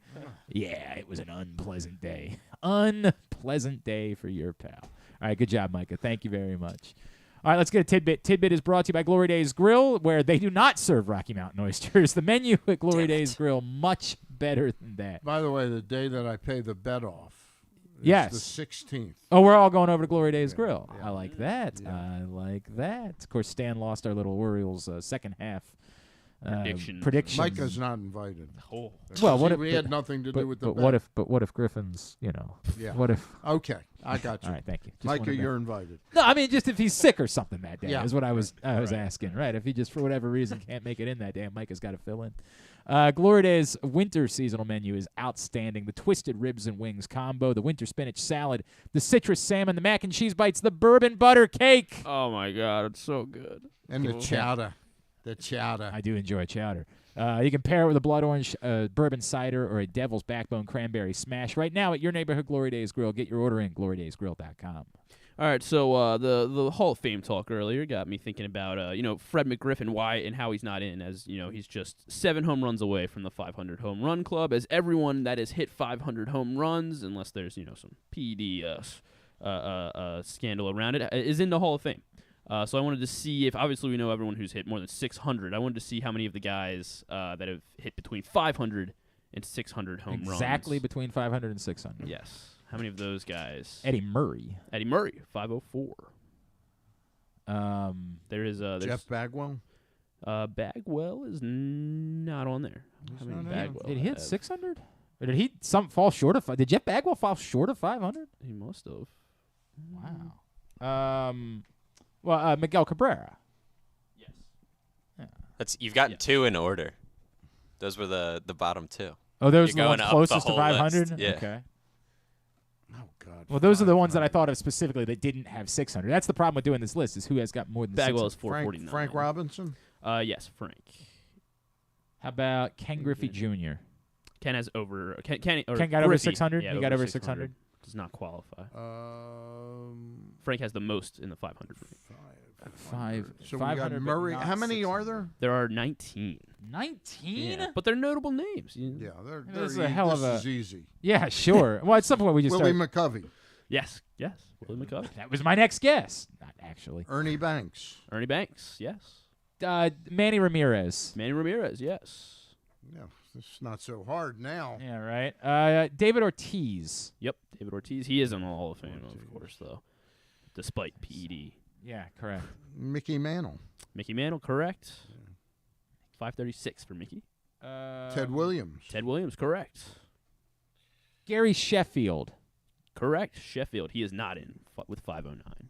We're picking on the them- ballot this we're year. picking them down now. Yeah, right. I don't know how many. 1, 2, 3, Yeah, you guys are killing You have it. 9. 4, Yeah, 5, we have 9 of 6, 7, 19. 8, So we got 9. Oh God. Okay. all Frank the- Thomas. Yes, or Where's Frank Thomas? No. Rip. Is he? 521. He's Oh, on there. boy. He's on there. He's on Oh, there. boy. He's on Here there. we go. It's a long list. It's a long list. You went and praised him. You Yeah. went and praised him, and all of a sudden, it's falling apart again. I am free on the 16th. Thank for, you. Appreciate that. Thank you for letting me You know what, Micah? Rafael Palmeiro. Yes, Rafael Palmeiro. Not in, however. All right. Mike Schmidt. Correct. Mike Schmidt. Jim Thome. Thome has over 600. 612 for Thome. Harmon Killebrew. Harmon Killebrew, 573. Was my mother's neighbor in Minnesota. Really? Yeah. She grew up in Minnesota. She was neighbors. I with told you Harmon the Killebrew. story about the call I got. It was about 1986, 87. This woman called up, like 80 years old. She goes, I love your show, and I'm such a fan of Harmon Killebrew's, And It wasn't my mother, was it? No. So I said, I was just reading a story about his son. His son was arrested God. federal bank robbery I didn't know. charge. Oh, my God. With guns. Oh, my God. Yeah. This was like about Jesus 30 years. Christ. He's probably been away for 30 years. You ruined this poor lady's day, I'm guessing. Did Yaz get 500? He did not. He did not. No. I didn't think so. Yeah, that's why you didn't guess him. It was just you were asking a question. That's all it was, clearly. Trying to think of who. Yeah, I feel like Sammy Sosa. He had Sosa's- 600. Yeah, He got 609. 600. It's a good Reggie guess. Jackson. Yes, Reggie Jackson, 563. It's a good guess, though, with Sammy Sosa. I don't think. Good guess with I don't Sammy think Sosa. George Good guess. Foster played long enough. Mark McGuire. Mark McGuire, of course. Rafael Palmeiro. I got him. Yes. Yeah, we named But he him. is on there, yeah. All right, who are we missing? How many? We're missing 4. Three or 4. Are they modern? Or are they? No, they're pretty old. Rocky Calavito. No. Jimmy Fox. Jimmy Fox, Jimmy 534. Fox is a good one. Lou Gehrig. Lou also only has 493, along with Fred McGriff. And they let him in the Hall of Fame. They did, yeah. Embarrassing. Yeah. Embarrassing. Mel Ott. Mel Ott, Mel Ott is a 511. Is a great one. Yeah. Who's the Duke Snyder? Not Duke Snyder. I believe there's I think there's actually one more. There's only one more. Unless I miscounted something. All right, but just yeah, tell only us. one It's more. 12:21. It is Eddie Matthews. That was the next guy on my 5,000 list. guy. That was the. I don't know why I didn't just say it. I had should have Eddie just said that. Son of a bitch. All right, good job. Tubular brought to you by the all-new Ginsu Kamado Grill. Again, use the code TAILGATE at ginsugrills.com, and you'll save $100 on your Ginsu Kamado Grill, the perfect ceramic tailgate or home grill for grilling, baking, smoking, and searing all kinds of food. Busy weekend. The high school championships, the football championships are going on down in Annapolis. You can watch them at nfhsnetwork.com. I don't know why they took them off TV. That bothers me a great deal. Today at 4 o'clock, Milford Mill and Kent Island for the 2A title. Tonight at 7:30, the 4A, 3A title, Arundel North Point. Tomorrow, the 2A, 1A title, Dunbar and Patuxent at noon. Then the 1A championship, Mountain Ridge, Fort Hill, and the 3A title, Damascus, Oakdale. Now, tonight, college hoops, Illinois, Maryland, 9 o'clock, Big Ten Network for that one. Brandon Gowden and Robbie Hummel are on the call for that. Towson, LIU tonight at 7 on NEC Front Row. Tomorrow, obviously, the big thing, Netherlands. Have you watched at all any of the World Cup, Stan? I've watched the U.S. games. Okay. All right. Are you going to be up tomorrow morning? Like, are you going to make an appointment viewing for you? Isn't the U.S. game at 1 o'clock? No, it's at 10 a.m. tomorrow. Oh, I'll be up. Okay. No question about it. So it's appointment for you. You're going to watch the U.S. match. Definitely. Very cool. Definitely. It's tomorrow, 10 a.m. on Fox for Netherlands and the U.S. Obviously, the college football kind of a dud tomorrow. None of the championship games all that important. Purdue, Michigan at 8 for the Big Ten title on Fox. ABC's got the Big 12 title game, probably the most relevant of them, Kansas State and TCU. Tonight on Fox, it's the Pac-12 championship, Utah-USC. That's tonight at 8 o'clock. USC will get in with a win there. SEC championship tomorrow at 4, LSU and Georgia on CBS. As we mentioned on ESPN Plus, Top-Ranked Boxing, Tyson Fury and Derek Chisora, 1 o'clock tomorrow. Of course, you can watch it at the FanDuel Sportsbook at Live Casino and Hotel. Hoops tomorrow, UMBC's at Lehigh, Coppin, and Loyola, 5 o'clock. Those are on ESPN Plus as well. On Sunday, the TV games, Broncos, Ravens at 1 on CBS, Chiefs, Bengals, 4:25. Local game on Fox is a 4 o'clock game, Dolphins, 49ers, and NBC on Sunday night for Colts, Cowboys. Yay, at 8:15. Who's got the call of the Ravens game? even though I'll be at the Kevin game. Harlan and Trent Green this week are back on the call of the Ravens game. Good pairing. I like them. Maryland women take on Nebraska Sunday at 1 o'clock at home on Big Ten Network. Plus, everything else find at glennclarkradio.com. Where do we think Maryland's going? What bowl game? Is it the Duke's Mayo? Starting to worry that it might be Detroit. Starting to worry that it might be. It's not a lot of momentum right now. It's the. We'll see. They're hoping for good news. We'll find out on Sunday. Yep. You'll get your answer. The college football playoff, the final 4 will be unveiled at noon on Sunday on ESPN, and then after that, the other bowls will start. So that's going to be Georgia against USC. As long as everybody wins. TCU versus Michigan. Exactly so right. It should be a Michigan-Georgia final. It would set up for that to be the most likely I saw scenario. that quarterback play last Saturday night. As a matter of fact, I won my first bet on USC Notre Dame. Yeah, I had USC. Very nice. -4. Very nice. That Caleb Williams is unbelievable. He's unbelievable, man. Like the UCLA game the week before that was awesome. He is unbelievable. He's like a Lamar Jackson that really knows how to play quarterback. Ooh, boy, you're going to get you're dropping bombs on your way out, Stan. Trying to start. You want to have a mob of people with pitchforks standing outside the door? What are you doing? I don't think so. That's not great. I don't. Non-sports highlights. Of course, the volleyball championships. UMBC today. Yes, UMBC Towson tonight. unfortunately lost Towson to went down Georgia yesterday. SEC, very good conference. Who's who's UMBC playing? Penn State. They'll be up at University Park. Very cool. So non-sports today, the Peripheral series season finale on Amazon Prime Video. Three Pines, also a new series coming out on Prime Video. Alfred Molina is a detective, and he's trying to solve three mysterious murders in this town. Looks kind of good with Alfred Molina. Kiki Palmer. What makes a mysterious murder? Who knows? Oh yeah, right. Why is you it? got to watch. Right. You think Griffin's just going to give that away to you, Stan? Saturday Night Live is Kiki Palmer with musical guest SZA. Bullet Train is coming out on streaming. Do you see next week they're doing Steve Martin and Martin Short are going to co-host Saturday Night Live. Great. Not tomorrow night, but the next Saturday night. That'll appeal to the people over 60. Yes, that'll appear to a very specific. I think a lot of people were in on that show, the Only Murders in the Building. No, I think a lot of people. I think even younger people might have been in on that show a little bit. It's on my next level list to watch. You haven't watched it yet? It's entertaining. It's entertaining. It's really pleasant. John Colson's an old man, so he likes it. It is a pleasant show. I enjoy it. It's fun. And then Senior, a documentary coming out on Netflix today. Robert Downey Jr. makes a documentary about his dad. It's kind of similar to how like Jonah Hill did that Stutz documentary a couple weeks ago. I guess it's like his dad was a brilliant film director. Had a couple really good ones. Yeah. Well, he likes he's Putney shedding a light on it. Swope is a brilliant film. Okay. All right. And the rest up at glennclarkradio.com. Kevin Bacon's on Violent Night, of course, comes out in Violent theaters. Very important. Your boy's going to sneak out at some point this weekend to check that out. Putney Swope takes the now you got to keep in mind Putney Swope was probably done in 66, 67. It's a big company, and the chairman has to the chairman dies. The chairman of the board dies. And everybody's hustling to get to be the chairman.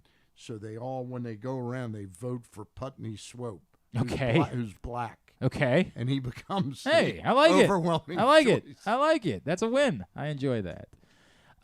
Couple things really quickly. One, Stan, you'll be on with the guys tomorrow morning on the Bat Around, Yes, correct? I will. They'll be here, Paul and Zach, talking baseball from 10 to noon. God willing. Yes. Two, as I said, we have met our goal for collecting for the raffle for Helping Up Mission. Thank you guys. But as I told you yesterday, there are a couple of people who got in and said, I don't care at all about the raffle. So if you still want to get in for the raffle to win the autographed Calais Campbell helmet or the Trey Mancini autographed print or anything like that, it's a $25 donation that we're asking for our Helping Up Mission drive at Glenn-Clark on Venmo, Glenn Clark 180 on PayPal, Cash App, $Glenn Clark Radio. We will take those through tonight, and then we will pick winners for our raffle through tonight. 7 o'clock is when the Tyus Bowser Show will air tonight on 105.7 The Fan. So at 8 o'clock tonight, we will close the raffle after the Tyus Bowser Show airs. If you want to get in and win any of those things and help us out, then the next part of it will be that we will launch our Bowl Pick'em contest. It'll be a charity 50-50 Bowl Pick'em contest. If you want to get in for that, it's going to be $20 to get in. However many people we get, 50% of the winnings will go to the winner. The other 50% will go to the Helping Up mission. So that's the way that it'll go, and that'll be how we wrap up our Helping Up mission cash drive this year. All right? Thank you guys for participating. Thanks today to Stan the Fan for hanging out with us in studio, at Stan the Fan on Twitter, and Ross, and Luke Monday night on Facebook Live. Thanks also to Eve Rosenbaum, Orioles Assistant GM, Bo Smolka, PressBox Ravens beat writer, Damion Lee from the Suns, and Calvert Hall. We'll get all of it up in the greatest hits section of the tab at GlennClarkRadio.com. Monday, who knows? I think Femi will be here. Oh, Femi Amadejo. Very cool. We'll talk some Ravens with Femi on Monday. I like that. All right. Thanks to everybody at PressBox, all of our great sponsors and partners, the Baltimore County Police Department, Problem Gambling, Glory Days Grill, Royal Farms, the Costas Inn, Maryland Jockey Club, Baltimore area Chick-fil-A restaurants, Grade 8's memorabilia, the FanDuel Sportsbook at Live Casino and Hotel, Maryland Vascular Specialist, the all-new Ginsu Kamado Grill, UMBC Athletics, your local Toyota dealers, and buyatoyota.com. Don't forget, again, PressBoxOnline.com/offers for all of the best offers for signing up for sports betting in Maryland. Thanks to Griffin at Griffin_Bass. Thanks to Micah at Micah.Ernest on Instagram. Follow us, Twitter, Instagram, and TikTok at Glenn Clark Radio. Have a great weekend. Thank you. How's it working so far? I don't know what I'm supposed to feel. Like, it doesn't feel different. It doesn't feel like I'm growing broccoli inside of me. You're supposed to feel like a liver king. Do you feel strong? I do feel kind of primal. Yeah, I do feel quite ancestral. Primal. Yeah, right? Ancestral. Yeah, that's what I'm looking for. Is this actually steroids that you gave me? That's HGH. Yeah, right. In a dropper. Thank you, Stan, for helping me out. I appreciate that. I was doing something. What was I saying?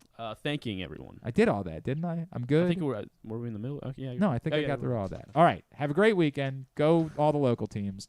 We wrap up today's show with segment number 3 of the Tyus Bowser Show with special guest Marcus Williams. Segment number 3 of the Tyus Bowser Show. Reading Glenn with you alongside. Make some noise one more time for Tyus and Marcus Williams. Live at Mother's Peninsula Grill in Arnold. Quick reminder that if betting online at the casino, man, I know it's fun, but there are risks involved. If you're betting, set your limit, stay within it. Set a budget and a time to stop. If you need help, call 1-800-GAMBLER or go to helpmygamblingproblem.org. Rita, we learned tonight that Marcus Williams could legitimately join the cast of Impractical Jokers. Yo, he's hilarious. And vastly improve the show. Yes. You're hilarious. Tyus, you didn't tell us this ahead of time. Right. I didn't know. I'm not supposed to.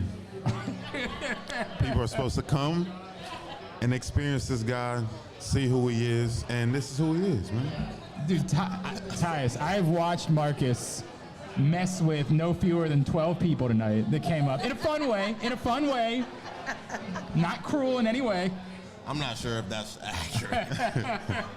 Am I messing with them or are they messing with me? That's a good one. Valid. It might it's all be about like perspective. It might be half and half. Some of them mess with you first, and then you mess with them. Hey, it's all love and fear and love and war. Did anyone walk away tonight with a Tyus Bowser autographed picture of Marcus Williams? Did you guys end up going through with any of the flip-flops? We're not going to do that, man. We're not going to do that. It was just all fun and games.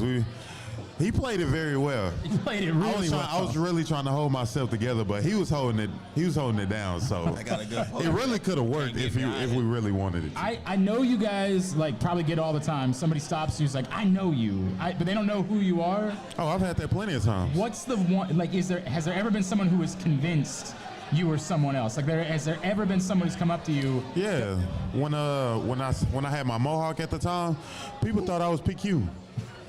Really? Yeah. He was like, bro, Patrick Queen? I was like, yeah, I am Patrick Queen. Okay, that's what I want to know. Did you ever go through with it? Did you ever? I did go through with it. Oh my God. Yeah. I think I got something out of it. I think I was able to get into a bar or something like that. And it was like, yo, you Patrick Queen? I was like, yeah, I am, man. Yeah, how you know? I was going to ask that. I was going to say, do you, if someone says that they recognize you, right, and you're somewhere, do you say, yeah, even if it's not true, and then just get some free stuff up from it? I do, because it's also been a moment, and I don't know how, but they was like, bro, are you Lamar Jackson? I was like, yeah, I'm Lamar Jackson. He was like, bro, can I get a picture? But this wasn't in Baltimore. This was outside. Okay. Because I had on my Ravens stuff, and they was like, yo, you Lamar? I was like, yeah, I'm Lamar. Yeah. Marcus?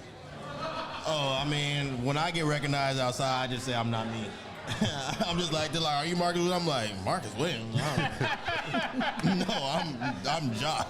You Josh? No, you are him. I'm like, no, I'm not. They're like, this is your picture right here. I'm like, well, that's not me. That's my brother. I work as an accountant. You got one brother, huh? I got 3 older brothers. Oh We my can God. all look alike. Oh so. my gosh. At that point, I'm like, no, it's not me. I'm an artist. Well, you can start telling people you're Tyus Bowser now. They're not gonna believe me. I don't know. You say that. A couple folks tonight were ready to release. No, like for real. That's what I'm saying. You know what? But nah, let me not. Let's just go to the next. Go to the next. Cause you know. Oh man. All right. That's just life. That's just life. We've World Cup fever has hit this country. U.S. is going to play the Netherlands now in the knockout round. Rita is watching soccer. Rita was tweeting about I bet she the was. Iran game. She always tweeting.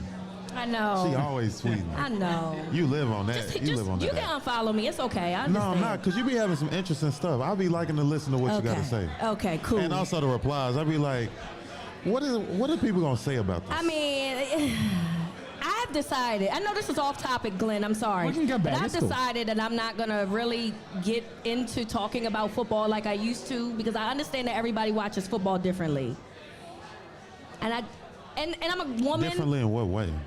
Because I don't process Just say it. it. People I are don't stupid. process Just say it. Say it. I People do are want to say stupid. that, but Say you it. said it for me, so thank you. I don't watch it from a way of emotion.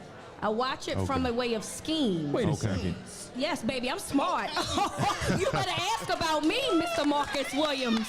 Okay, so I know ball, so I watch it that way. So when we'll be talking about the game and everybody's in their feelings about what's going on, and I'm like, no, this is what happened. Actually, yeah. And so because I'm a woman, I feel like people kind of come at me when they don't agree with me. And so, luckily for me, my boyfriend, who's really good at watching football, he'll come in and he'll play about me. Yeah, That's right. one thing he's not gonna do is play about me. Uh-huh. And then they stand down. But he's basically saying the exact same thing that I'm saying. But because it comes from him, It's a little better. different. Of course. Yeah, it's different. Of course. I think that's just a I've stereotype. decided that I'm just going to let everybody be in their feelings and we can just talk about it the next day, because you don't want to hear nothing that I got to say, because every time I say something, then I'm getting in, my mentions is a mess, and Them babies do be a mess, though. my mentions And be you a know, mess. They I got I on don't me know about how the you look at your phone sometimes. They got on me about the Lamar thing that I asked about. I seen that. I got killed about that. Yeah, I so seen that. sorry that this is about me for a second, No, but but that's it's kind of how good. that Like, went. I like getting on Twitter, and then I see that, I'm like, I be needing some controversy. I be needing some drama in my life. I got all the drama, baby. Just come to my page. Yes, you do. That's why I love being on there. Hang on, wait, we'll come back to the World Cup because Twitter was a big topic this week. Obviously, Lamar had enough, right? Like, he had heard enough, and he decided he wanted to say something about it. Yes. Why are you bowing out of this one? No, I don't want to ask about that. in this. I don't know. I want to. Is it ever difficult for you guys when you hear people? Like, do you ever find yourself saying like, "Yo, I would really like to get in and set this person in their place"? I mean, I'm not even that dude to be able to just be relevant to even do that, but You're very relevant. But I mean, I do see it, and part of me wants to. That's right. Part of me wants to, but then I'm like, this is not my place. Because I do mind my business. The business that pays me, whatever it is, I pay it very much so. So I just try to stay out of it. But I do see it, though. I do see it. Marcus, you're not really a fan of. Are you a fan of social media? Do you engage? I'm not really on Twitter like that. I post on Instagram. My Twitter, I just post me gaming or whatever brand I'm promoting or something like that. But I don't get it big into that. People talk a whole lot of stuff that they don't know about, so I just stay out of it because sometimes you want to react and you're like, is it even worth it? I mean, silence is sometimes more powerful than saying anything to me, so. Did you ever have, even before you were Marcus Williams, before you were Tyus Bowser, I've always been Marcus Williams. Okay, thank you. You're right about, before you had been a pro and you were getting paid, did you ever have a moment where you were like, yo, I'm just going to unload. Like, I'm just going to go after this dude? I think it depends on the situation. Like with the Tua situation, I felt like that was a place for me to be able to express myself and show like my actual true feelings about that situation. But if it's about somebody saying that I suck and then they're saying that I'm playing bad, it's like, does this guy really even know about football? Right. Like, what is this guy's life like? I'm pretty sure he's having a hard time with his wife and, you know, he's struggling to pay the bills. I'm like, I'm not worried about that. I'm not about to reply to somebody that's not relevant. That's what I was, people are stupid. That's what we're talking about. You can't say that word now. You know, this is a very sensitive word. We're not allowed to say It's a very sensitive world. You can't say that. What are we supposed to say then? I'm learning new things all the time, man. Hey, I'm learning new stuff too, but you can't say the word stupid because you will get flamed for it. Whoa. Not bright. Not bright. That's it. Okay, all right, I'll roll with That might not even work. Do I need synonyms for one word that we just want to say? Do I need to preemptively apologize to somebody for saying stupid? Let's just apologize. Yeah, just apologize. I'm Glenn Clark. I want to offer an apology for everything I said tonight and anything I might say in the future. Does that cover me? Are we good now? Maybe. I mean, Tyus Bowser Show is also brought to you by the Ginsu Kamado Grill. Reserve your Ginsu Kamado Grill, the perfect ceramic tailgate or home grill for searing, grilling, baking, and smoking all kinds of food. Get $100 off on your pre-order by using the promo code TAILGATE. So, soccer, the World Cup. Yeah. You in? Are you feeling it? Oh, I'm all the way in. Pause. On Saturday, will you be? Somebody's out. I mean, I was just watching it earlier today before I left the facility, the USA and Iran game. I think I seen it with like 68 minutes in. Wow. So like I was really going through it. Like I lost probably like 1 or 2 years off my life. Really? Dude, Yeah. It was a dramatic and that game if you was didn't crazy. watch the game today, the last 20 minutes were crazy. Look, I don't even know what's going on for real. Like for real. I mean, I have a general understanding of it, but even I was like, I don't know what's going on, but it feels real hectic, and it feels very like I'm anxiety ridden. I don't Did you what's know like going the on. situation of the match? Yeah, I mean, I have a general understanding of it, but so I understood what was going on, but because I don't watch it enough, it was like, oh my God! So are they in a position where they could possibly score? Is this going to end in a tie? And so I was like, this is a mess. You know. Then the guy was like, he wanted a foul called on him, and I was like, oh my God! I was like, I think I know what's going on. It just feels like it's too much going on. Yeah, it was a lot going on. But Did you ever play soccer, Tyus? yeah, I played thought soccer. you did. Yeah, I played soccer. Probably was like 7 or 8. I played for like 2 years. And I enjoyed it. Like, I grew up a huge Wayne Rooney, Manchester United fan, and kind of just followed it from there. And, I mean, I watch all the big name players now. That's I watch cool, the man. World Cup, so I've always been a fan of soccer. Now let's turn it over to our real soccer correspondent, Marcus Williams. Marcus over here talking about this guy. I can't wait to go to my first men's soccer game. You know what's crazy? I've actually been to a couple women's soccer games. Really? And those are they're really exciting. San Diego Wave, and that's cool. That's exciting. That's but I mean, cool. I haven't really watched this. I'd rather go watch in person. But as far as what y'all are talking about, I can't even chime in. Okay, y'all so got if it. you go to a soccer match, do you have an understanding, like, of what's going? Like, do you know? Sure, yeah, Okay. I know what's going on. Okay. I got a little sister who actually plays soccer. She's gonna be a beast when she goes Really? to college, and she's gonna go to the pros. No That's dope. doubt about that. So. That's dope, man. That's really cool. All right, I saw something on your Instagram I want to ask you about. No, we are not talking about my Instagram. Are you a cranberry sauce guy? Oh yeah, I love Ocean Spray. Hashtag ad. Hashtag jiggle jiggle wiggle wiggle. Sponsor me. Where's the screen? Put it out there. Y'all need to go to Marcus Williams' Instagram.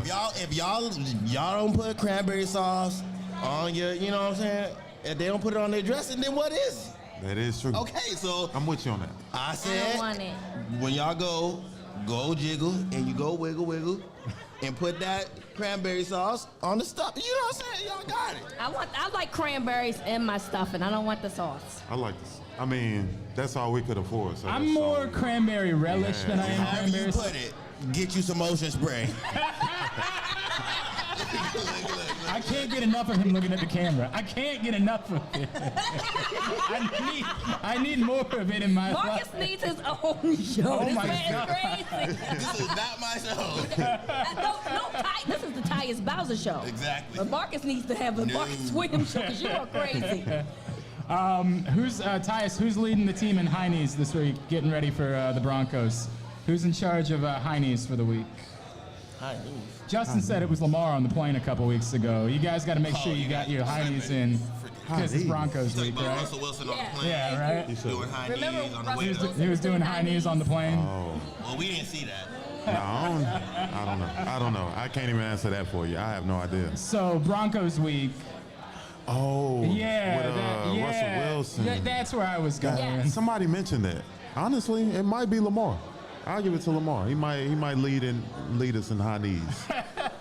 If I get a sack, I might lead it. Who knows? We saw somebody have some fun with Russ's celebration on Sunday. I don't even remember who it was. They played the Panthers. We saw somebody have some fun with it afterwards. I'm gonna have to check that out. I mean, I might get some tips and ideas. So if you get a sack, I feel like you should do some high knees. Dude, I would love as that. your celebration. I would love I might do that. I might just do that. I like that. I mean, you at home, right? We ain't gonna do Exactly. nothing but cheer you on when you do that. You're right.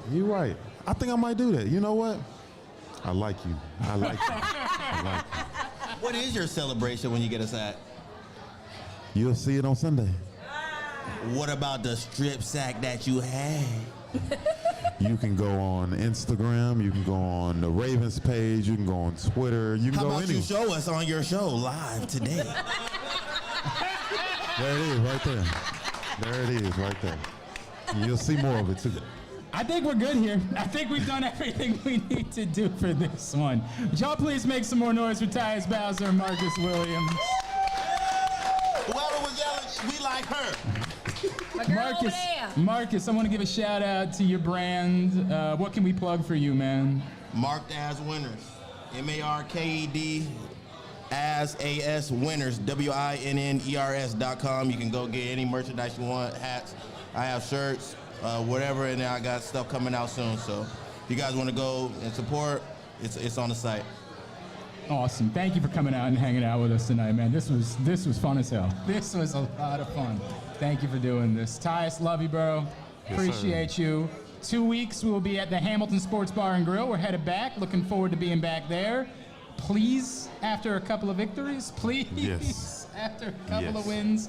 At the NFL Chick, Gridiron Gals for Rita, of course, and she'll be with me on Sunday. You're hanging out Sunday? Yeah, we'll be doing post game, Excellent. 105.7. The Baltimore Game Day Uncensored post-game show on 105.7 The Fan. Don't forget PressBoxOnline.com/offers. Great offers for sports betting. Up to $200 in free bets when you make your first $5 bet with DraftKings. PressBoxOnline.com/offers. Thanks to Great 8's Memorabilia. Again, Great8'sMemorabilia.com. Rolling with Santa gets underway this weekend. Thanks to everybody for coming and joining us. Thanks to Mother's Peninsula Grill in Arnold. Big shout out for having us. For Rita, for Tyus, for Marcus, I'm Glenn. This has been the Tyus Bowser Show.